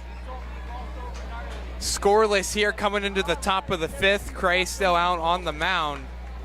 It's Joey DiMuccio, Cole Hutchison, and Hayden Tatterson all due up to bat. It's the 6, 7, 8 batters for the Lancers. And pitch count, I'm going to confirm by stealing Tyler Aaron's phone that it is 54 thrown for Mercyhurst Prep's Hunter Cray and 75 thrown by Ryan Cameron of Neshannock. So both pitchers in okay shape, definitely Cray in better shape, about 20 fewer pitches thrown. Brady Rice likely the next one you would see coming in for Prep. Neshannock, not sure. First pitch to DiMuccio. He's outside for a ball 1-0 to kickstart the top half of the fifth. They have Cole Hutchinson, but he hasn't thrown since the quarterfinals in districts. Here's the 1-0. High fly ball right field. Coming in for it is Regal. Again, battling that sun, but's able to make that catch for the first out of the inning. And Neshannock also has, obviously, Denny Joseph, who's been their stalwart on the mound this season. 54 innings, the most of any Lancer, but he has thrown 4 straight games and did not get confirmation one way or the other if he is or is not available. Just told he is not starting here today. Cole Hutchison comes up. Has one of 2 Lancer hits here so far. His first pitch is outside for a ball. Hit a single his last time up in the 3rd inning. Made it the whole way across to 3rd before the inning strikeout to Rickle. 1-0, misses inside and low, 2-0. This second time through the order, only 1 first pitch strike has been thrown by Hunter Cray, and it was on the ground out to Moroz that ended the top of the 4th inning. Here's the 2-0 pitch by Cray, high and inside, 3-0. And that's big. I mean, all pitching coaches, including the ones here, and again, I know Serge and Fraschetti will certainly agree. First pitch strike, you actually will get a batter out about 60% of the time. 3-0 pitch inside, ball 4. That was only the second batter that Cray has pitched at least 3 balls in an at-bat to, but it's a base on balls and a free pass for the Lancers. Second time that Cole has been on base. He'll be a Cavalier next year, one of the top 10 graduates in the Neshannock class of 2026. Hayden Tatterson comes up. He struck out swinging back in the 3rd inning, so for 1. First pitch by Cray, fastball right down the middle for a first pitch strike. That was something I wanted to mention too. There are 4 future baseball players in the starting lineup for Mercyhurst Prep. None of the starting 9 today will be playing baseball at the next level for Neshannock. Pickoff attempt back at first, and that one just skipped out of the glove of Stoker. Tatterson at the plate heading to West Point. He's interested in potentially either playing baseball or running track as a Black Knight, as a cadet. Tatterson batting .320. 0-1 pitch shows bunt, gets a piece of it just backwards to the backstop. 0-2 now the count. Yeah, I mentioned Hutchinson's going to go to Virginia to focus just on academics. Lucas Walzer, a senior, going to Penn State for academics. You got Anthony Aiken playing football at Edinburgh. Michael DeSanti, a senior hitting specialist for this team. He'll be playing football at Westminster next year. Gregory Measle, too, going to Franciscan. Yes. Pickoff attempt again, back in safely is Hutchison. Yeah, and the other pitcher, Denny Joseph, again, I was going to mention, heading to LaRoche to continue his athletic career on the diamond. 0-2, 1 out, 1 runner on, top of the 5th. 0-2 pitch popped up, out of play. We'll do it again from the belt, 0-2. Neshannock has fouled off 5 pitches with 2 strikes in the game. Tatterson's got 4 of them. I got history to announce after this 0-2 pitch, Ty. Alrighty. I always love the great old history facts of the day.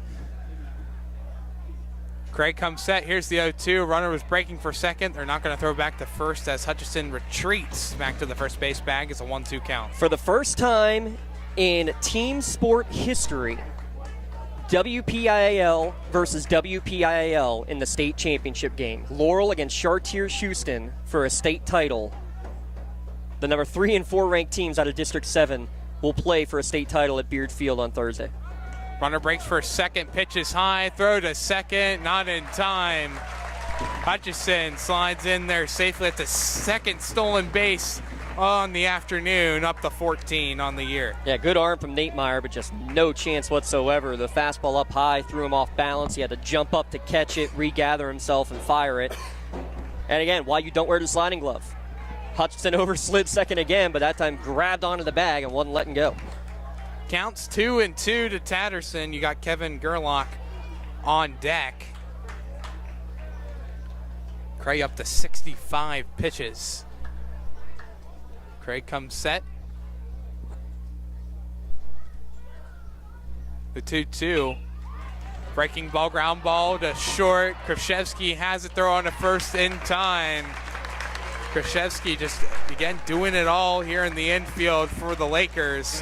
Hutchison moves up 90 feet and now 90 feet away from the plate at third.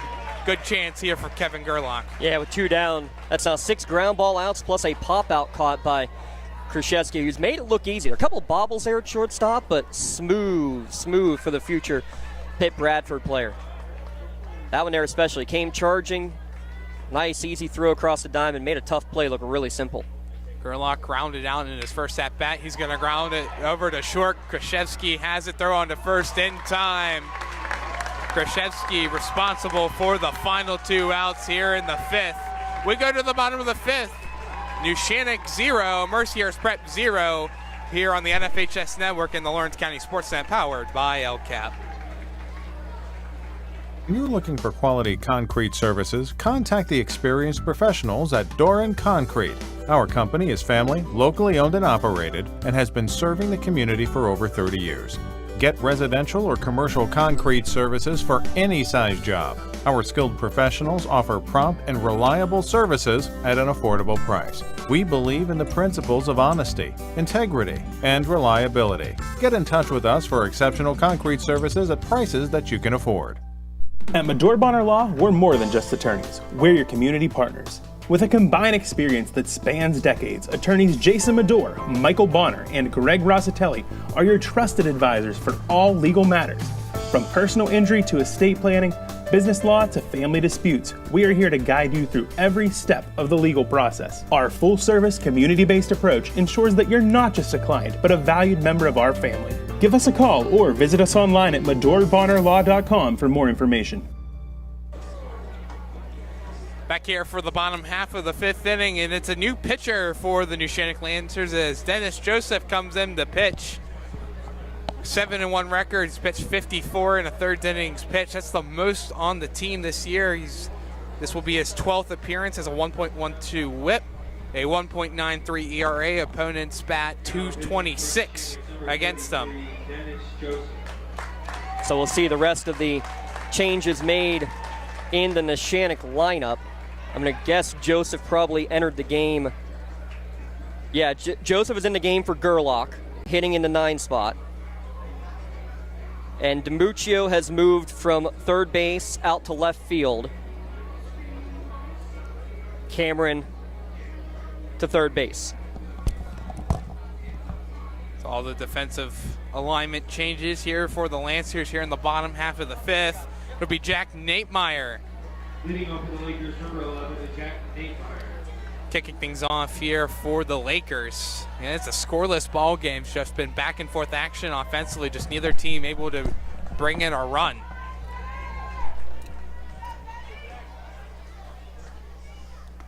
First pitch, breaking ball in there for a strike to Nate Meyer, 0-1.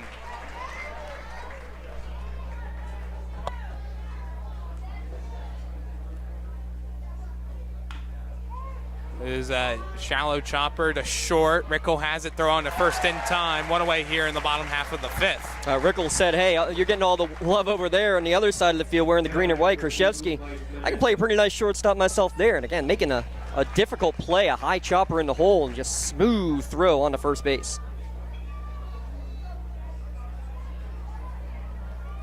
So now it'll bring up Mike Menendo. Menendo's 0 for 1. He struck out in his first at-bat. First pitch in there for a strike. 0-1 to kick off Menendo's second at-bat. So fifth straight game that Denny Joseph has been on the mound. Only his second time coming out of the pen on the season, though. 0-1 pitch just misses a bit downstairs, so counts evened up at 1-1. And it's Joseph's 12th appearance. Menendo batting .346. He shows bunt, and this one, he's out. Hit him. Yep, bunt comes up, hits him while he's out of the box. Home plate umpire calls out. First base umpire was also emphatically coming in and waving that he was out. So he is out of the box when the bunt bounces off the ground and hits him. Yeah, I saw the ball change directions, but initially it kind of looked like a foul ball based on how the home plate umpire was acting about it. But it hit him outside of the box, and hey, you'll take any out you can get here for the Lancers. 2 away here in the fifth. First pitch, a shallow pop-up that gets out of play. 0-1 to kick off the at-bat to Mike Schloss. Shout out Ty Polk live tweeting, basically live texting us updates from the Union softball game. 0-1 pitch just misses outside for a ball. Evens up the count now 1 apiece. It's now 4-1 in the top of the sixth inning. Berlin leading Union, the defending state champion Scotties, in some trouble in the top of the sixth. 1-1 pitch, line foul, first base side. Count moves to 1-2. And look, I mean, come on, Ty Polk, look at that. He's live tweeting us, and live tweets a Ireland Fisher 2-run home run, cuts the lead to 4-3. Insane.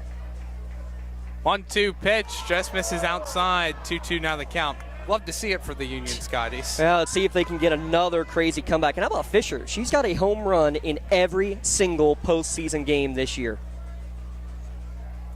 2-2 pitch from Joseph. Just got a piece of it. The breaking ball was there. And a good swing there by Schloss just to make a teensy bit of contact. Schloss batting 174. He struck out in his first at-bat.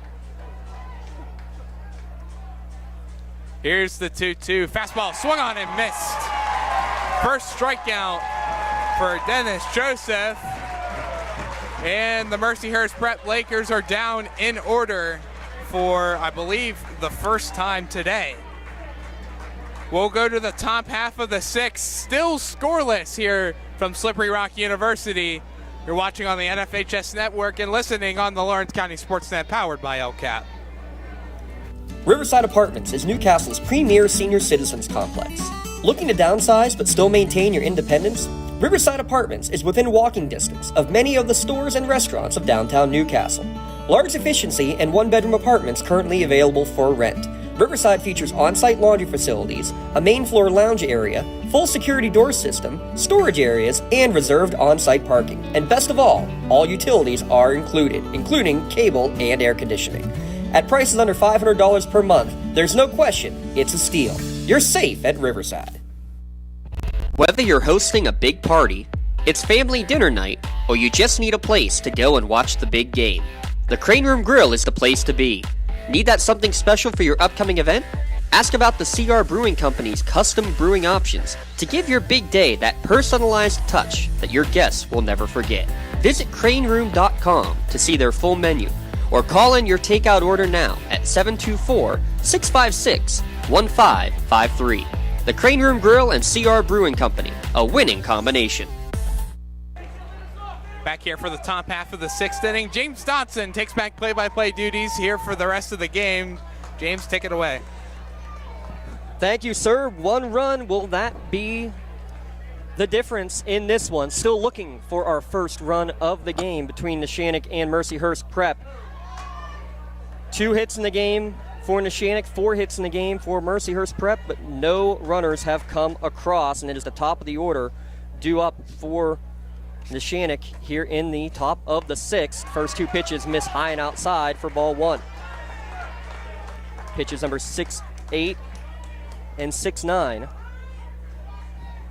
Thrown by Hunter Cray. And that one nearly hits Rickle, 3-0 the count. 5th straight start for Hunter Cray. Denny Joseph now in on the mound for Neshannock. It's his 5th straight appearance, 4 starts and now 1 out of the pen. 3-0 pitch right down Broadway, makes the count 3-1. James, I got a scoring update on the other side of the 2A bracket with Southern Columbia and Halifax. Southern Columbia winning 2-0 in the bottom of the 6th. Ground ball right back up the middle, stabbed by the pitcher Cray. Toss it over to first for the first out of the inning. What inning is that one in? Bottom of the 6th. Championship game scheduled for Thursday morning, breakfast ball. It's a 10:30 start at Medlar Field, Lebrano Park. 1 down, Pegley, first pitch swinging, breaking ball for strike 1.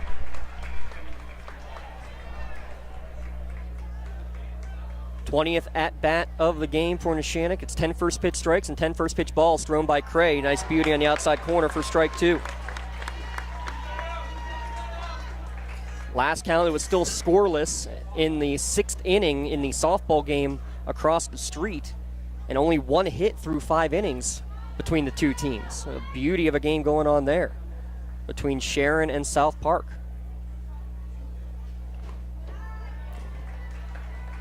Outside makes the count 1-2.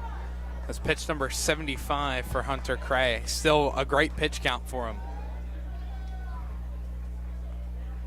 The 1-2. Popped back, foul, and out of play. Bottom of the 7th inning in that game, Sharon and South Park still scoreless. 1 hit for each team in the contest. Can't get any more closer of a matchup than that. High and outside, evens the count at 2-2. Good hold by Pegley. 3 runs scored and an RBI in the postseason for the sophomore second baseman. 2-2 pitch swung on and missed. Breaking ball gets Pegley swinging. And now here's the question. If you want to throw in the championship game, you'd have to pull Cray right here. His pitch count would revert to 75 because he started the batter before 75. Doesn't look like it. Which I agree with. I don't like playing for that scenario. But just was curious to see because he's also not thrown more than 75 pitches in any of these playoff games. First pitch at the head of Cameron. Started as the pitcher, now in third base.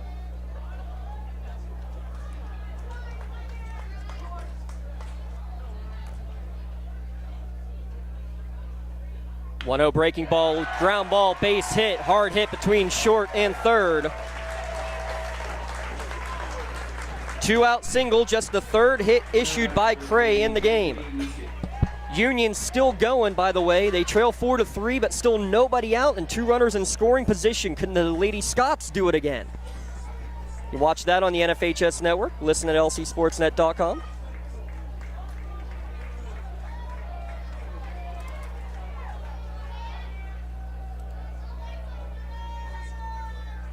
Oh, 2 down, Cameron at first, Anthony Aiken to the plate, 0 for 2 today. Throw over to first base, back in time. Aiken leads the team, 8 RBI in the postseason. He's been the hot hitter, 20 ribbies on the season.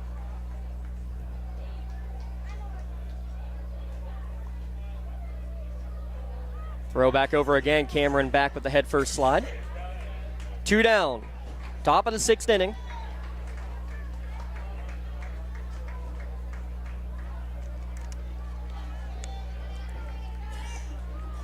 Another throw over. Question I've asked a couple of guys is, do we ever see the 2 throw over and that's it rule make it down to the high school level? It could happen. I don't think it's going to happen anytime soon. I feel like maybe a pitch count would happen beforehand. Ground ball up the middle towards second base. Sliding stop made by the second baseman. Menendo flips to second to complete the out. Fielder's choice 4-6. Retires Cameron and ends the inning. A 2-out hit, but the runner is left stranded. We head to the bottom of the 6th inning. Still scoreless between Mercyhurst Prep and Neshannock. It's the PIAA Class 2A semifinals. You're watching on NFHS Network and listening at LC SportsNet, powered by LCAP. Congratulations to our May LCAP Team of the Month. The Lawrence County Sports Network is proud to honor Shenango Girls Track and Field as the LCAP Team of the Month. The Lady Wildcats brought home a gold medal at the PIAA Championship meet for the first time in program history. Congratulations, Coach John Montgomery and the State Championship Shenango Track and Field Team, our LCAP Team of the Month. Lawrence County SportsNet is proud to honor Laurel's Kevin Mahoney as the May Red Zone Male Athlete of the Month. Kevin won Whitfield gold medals in the shot put and discus and was the state runner-up in shot put and 7th in discus. LC SportsNet is also proud to honor Laurel's Lexi Guyewitz and Shenango's Anna McKinley as the May Red Zone Female Athletes of the Month. Lexi repeated as the PIAA shot put champion, while Anna took home state gold in the javelin and also finished 5th in shot put. Congratulations and best of luck to Shenango's Anna McKinley and Laurel's Lexi Guyewitz and Kevin Mahoney, the Male Red Zone Athletes of the Month. Does your blueprint not match the vision of your building project? Not with Creative Edge Architecture. From concept to creation, Jeff Measle will help tackle the complex problems, creating design solutions and construction experience. Creative Edge gives you the edge design and construction meet. I was trusting you that it was 2. Bottom of the 6th inning, Denny Joseph about to work his 2nd inning on the mound, but will be facing the top of the order. Krzyzewski, Regal, and Spencer. If any of them get on, it's Camaresco, the cleanup hitter, who would get a crack at it. Still looking for our first run of this championship, potential championship sending game. It's the 5th time Neshannock has made it to the state semifinals, 4th time for Mercyhurst Prep. First pitch breaking ball breaks around the plate for ball 1 to Krzyzewski. And if history says anything on that, a Prep 0-3 record, Neshannock a 4-0 record in these semifinal games. That breaking ball does catch the outside corner, evens the count at 1-1.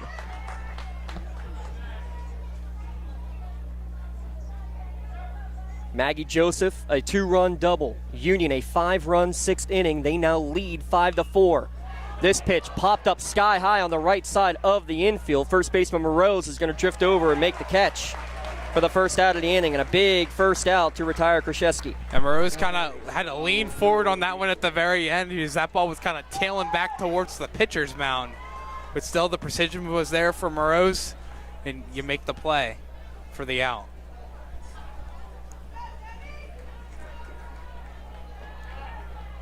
Nolan Regal to the plate. He's first pitch swinging. He pops this one sky high. Morose fighting it off. Pegley couldn't find it. Morose was under it, though, for the 2nd out of the inning. 2 up, 2 down on a couple of pop-ups on the right side. Hey, you'll take 2 quick at-bats right there and keep the pitch count down low. I mean, for Morose making 2 big plays like that earlier on, it's just any ball that gets hit in play, it's going to be a big play, and it could shape up to be a difference in this game with how tightly contested both teams have been offensively. Now with 2 down to the bottom of the 6th, Hayden Spencer to the plate. First pitch at the knees for strike 1. Spencer leads the team. He's got 12 extra base hits, including 4 triples.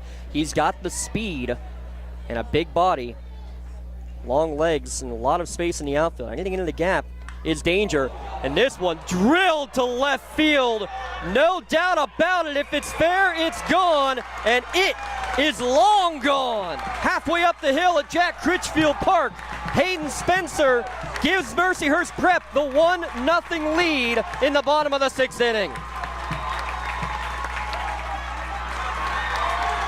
His 3rd home run of the season, none bigger than that. The only thing bigger than the home run is the chest bump that he just gave to the next batter, Camaresco. He just flattened him. As that one almost to the bleachers out there and left. That one's about halfway up the hill. It's 3:15 the whole way down that third baseline. Still see the baseball just sitting there in the middle of that hill.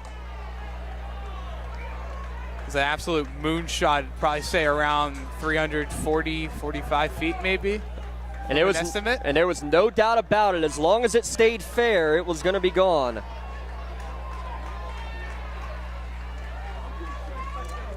One swing of the bat is all it could take. As Hayden Spencer gets the home run, now Camaresco to the plate. First pitch, breaking ball for strike 1. Breaking ball, swing and a miss for strike 2. Neshannock will have the 5, 6, 7 hitters due up. Moroz, DiMuccio, and Hutchison.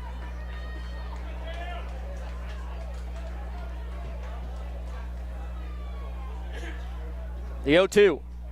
Checks the swing, and yes, he went. Couple of flyouts and a strikeout. But the first run of the game with one swing of the bat, Hayden Spencer puts Mercyhurst Prep up 1-0, 3 outs away from their first trip to a state championship game. Back with the 7th inning when we return on the NFHS Network and LC SportsNet, powered by LCAP. Being the home team, to playing at home. And at LGKG, we have been your home team for over 90 years. We're more than just a law firm. We're your friends, your neighbors, an advocate when life takes an unexpected turn. We're not just lawyers that practice law. We live in this community, just like you. When you need us most, we're at our best. Your hip, your knee, your shoulder, whatever has been holding you back, UPMC Orthopedic Care is where you'll find experts to help you get back to a better quality of life. UPMC is pioneering minimally invasive surgeries, and we offer personalized treatment plans and same-day surgery to get you home and moving sooner.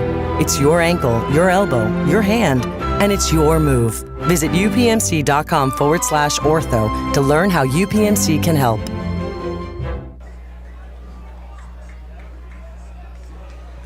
Top of the 7th inning, Mercyhurst Prep just took a 1-0 advantage over Neshannock on a moonshot home run hit by Hayden Spencer. And now it's Moroz, DiMuccio, Hutchison all due up for Neshannock, the 5, 6, 7 hitters. Moroz and DiMuccio 0 for 2. Hutchison been on base twice. If any of them get on, you have Hayden Tatterson waiting in the wings, and then likely you would expect Kevin Gerlach to re-enter if necessary. First pitch to Moroz, inside corner for strike 1.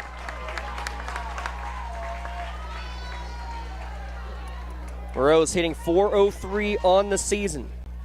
Right now just needs to find a way on base. Breaking ball inside, evens the count at 1-1.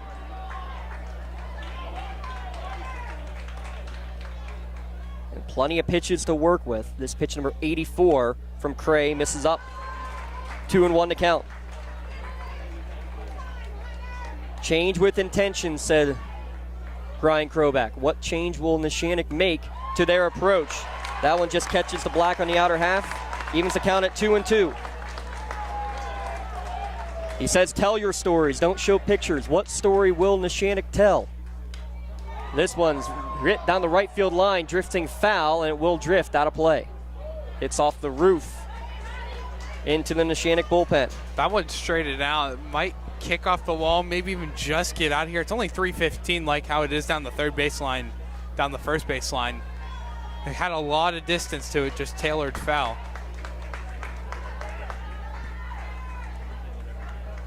Tell you a funny story here in a second. 2-2 pitch coming to number 22, Moroz. Chops it and hits off him in the box. Bottom of the 8th inning, South Park and Sharon are still tied up at the softball park. Leadoff batter, Matty Vogan, is intentionally walked. Wow. That's the respect. Still only combined 2 hits, 1 each? 1 each, yes. The 2-2 pitch here, swing and a miss on a breaking ball. Cray is able to get Moroz for the first out of the inning. 7th strikeout of the game. Union now with their 7th run in the inning. And we have a re-entry as DiMuccio had left the game last inning for a defensive replacement, now back in.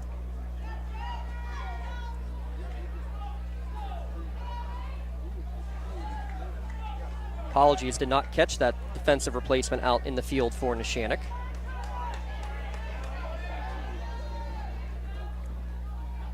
First pitch to the freshman is swung on a miss for strike 1. Couple of flyouts in the game for Joey D. Swing and a miss again. Back-to-back beautiful breaking balls from Hunter Cray. 0-2 the count, 1 down, top of the 7th. Prep holding the 1-0 advantage that they gained in the bottom of the 6th. 0-2 off the end of the bat and fouled on the first base line. That was pitch number 91 for Cray. So he still has a good bit of pitches left, but if Neshannock can get hot here with the bats here, he'll have to come out. Yeah, still plenty to work with. Count remains 0-2. High fastball, which means he can have the luxury of waste pitches like that. Change the eye angle. Now 1-2 the count. Misses away. Good hold from DiMuccio on the 2-2 now.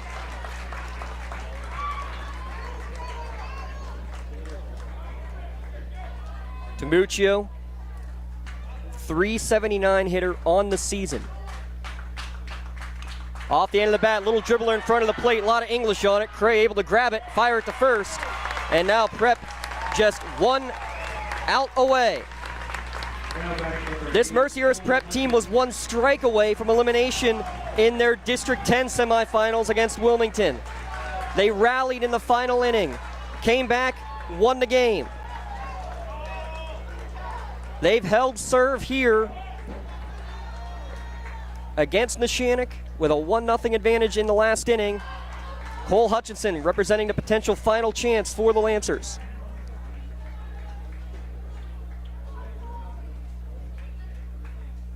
One and 0 to count.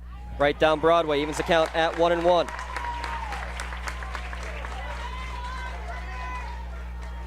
It was Noah Regal who had the walk-off hit against the Hounds in that game. 2-1 as that misses away. Right now it's Hayden Spencer who serves to be the potential hero unless Neshannock can find some runners on base. Hutchinson, Cole Hutchinson lifts this one foul and out of play. And now Neshannock down to their final strike.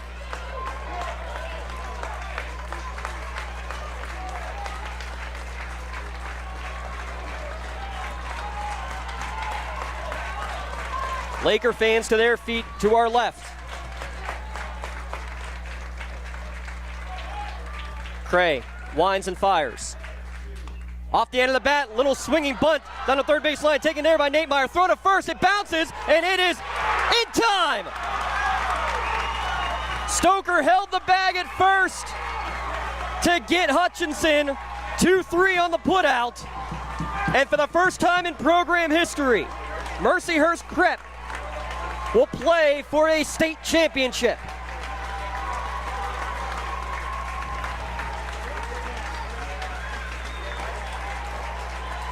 Mercyhurst Prep 1, Neshannock 0, your final score here at Jack Critchfield Park.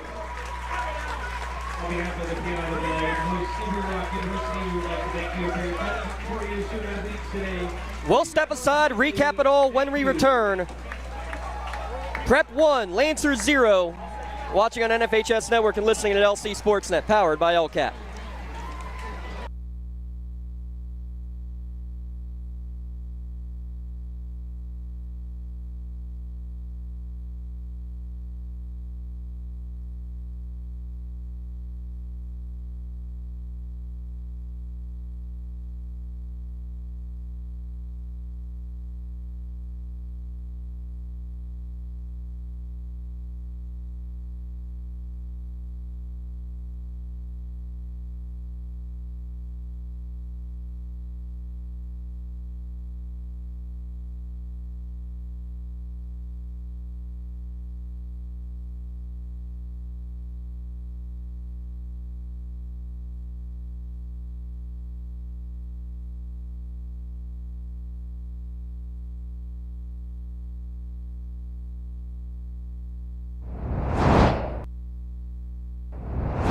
When the high school season heats up, make sure you have the best gear to support your school.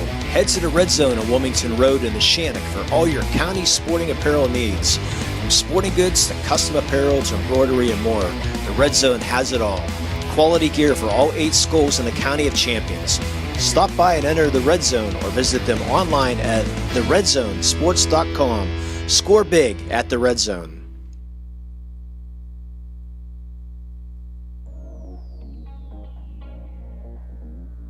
Calling all sports fans. Never miss a moment with real-time alerts, keeping you in the loop when your favorite teams are playing.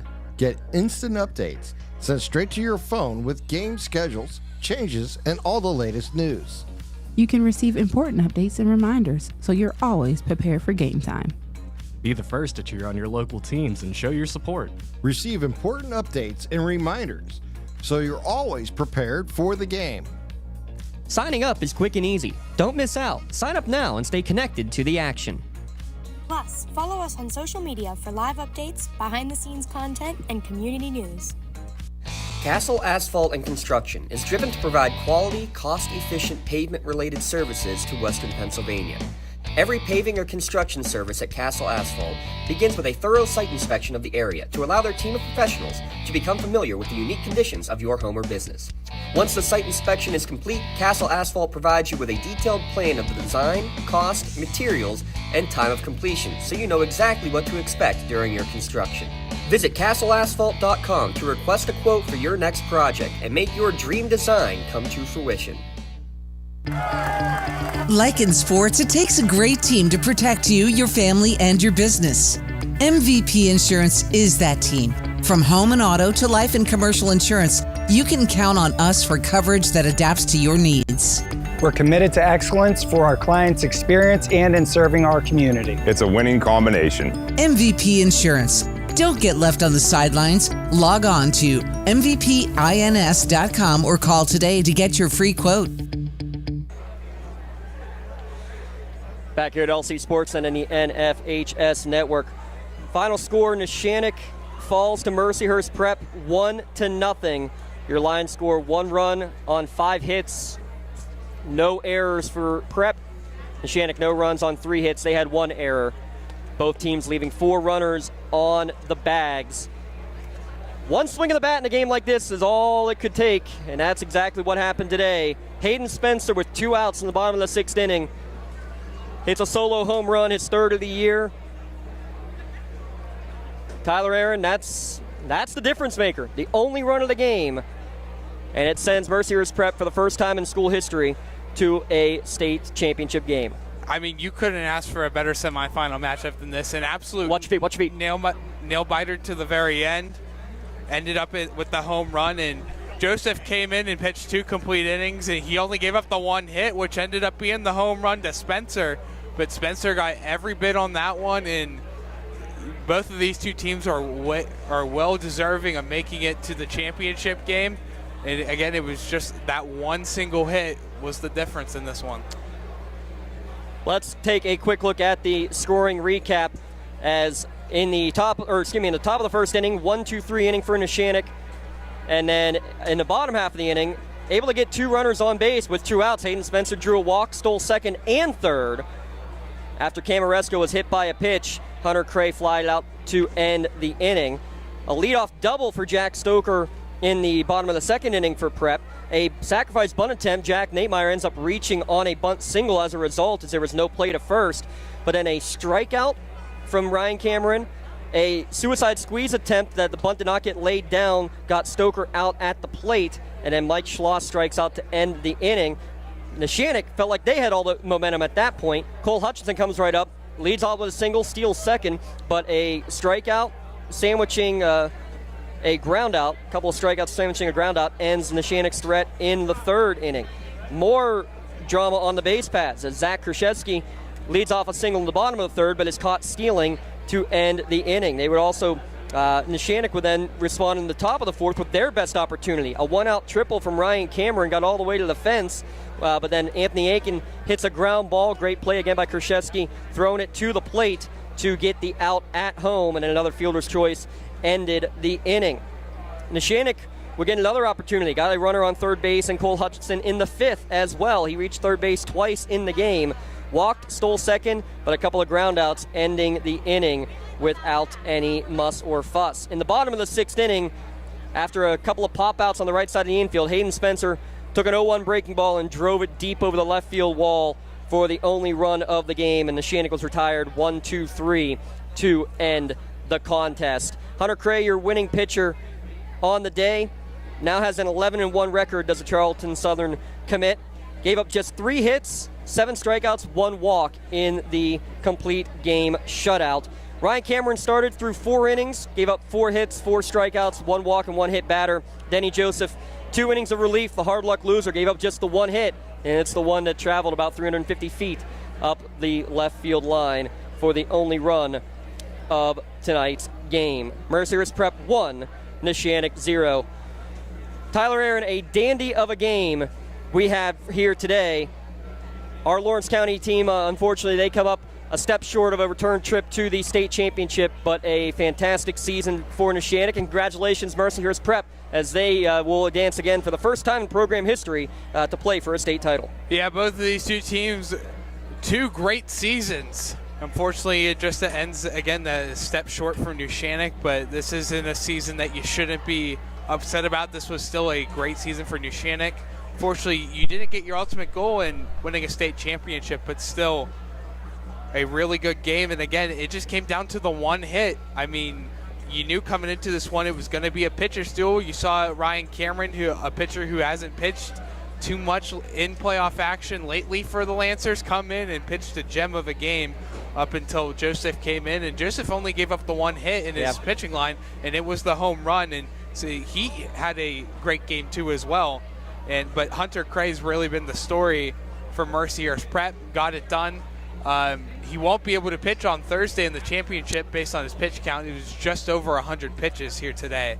But it's a new task. Southern Columbia won their game. They won 2-0. So Mercyhurst Prep will take on them at 10:30 in the morning on Thursday.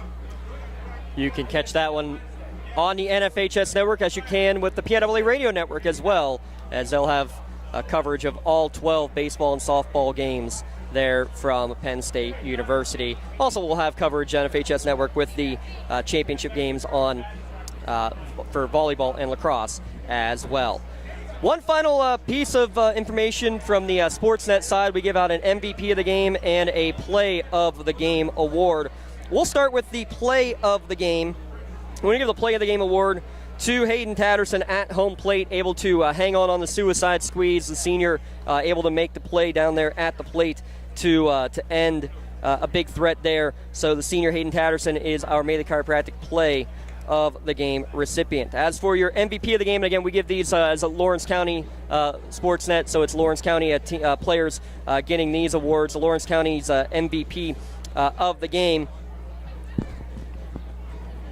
A couple of different options we can go here.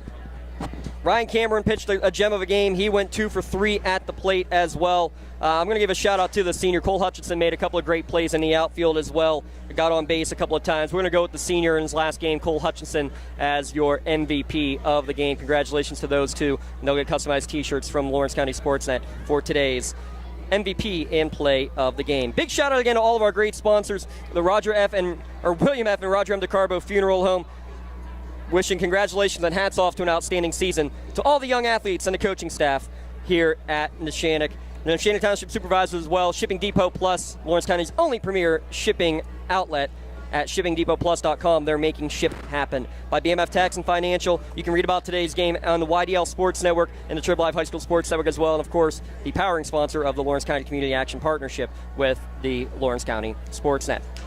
Thanks, Matt Flannery, our producer, and Rob Nattell, working the cameras here today. My broadcast colleague, Tyler Aaron. I'm James Dotson. So long, and stay tuned. We have another game here at Slippery Rock University. We'll start probably about 6:20, 6:30 probably now at this point for the start of that game between South Park and Fairview, with another trip to Penn State and the state championships on the line. But here tonight, it was a 1-0 victory for Mercyhurst Prep to advance to the state championship over Neshannock. Thanks, everyone, for tuning in. Have a great rest of your summer, and good luck to the Lakers in the championship. You've been watching on the NFHS Network and listening at LC Sportsnet, powered by LCAP.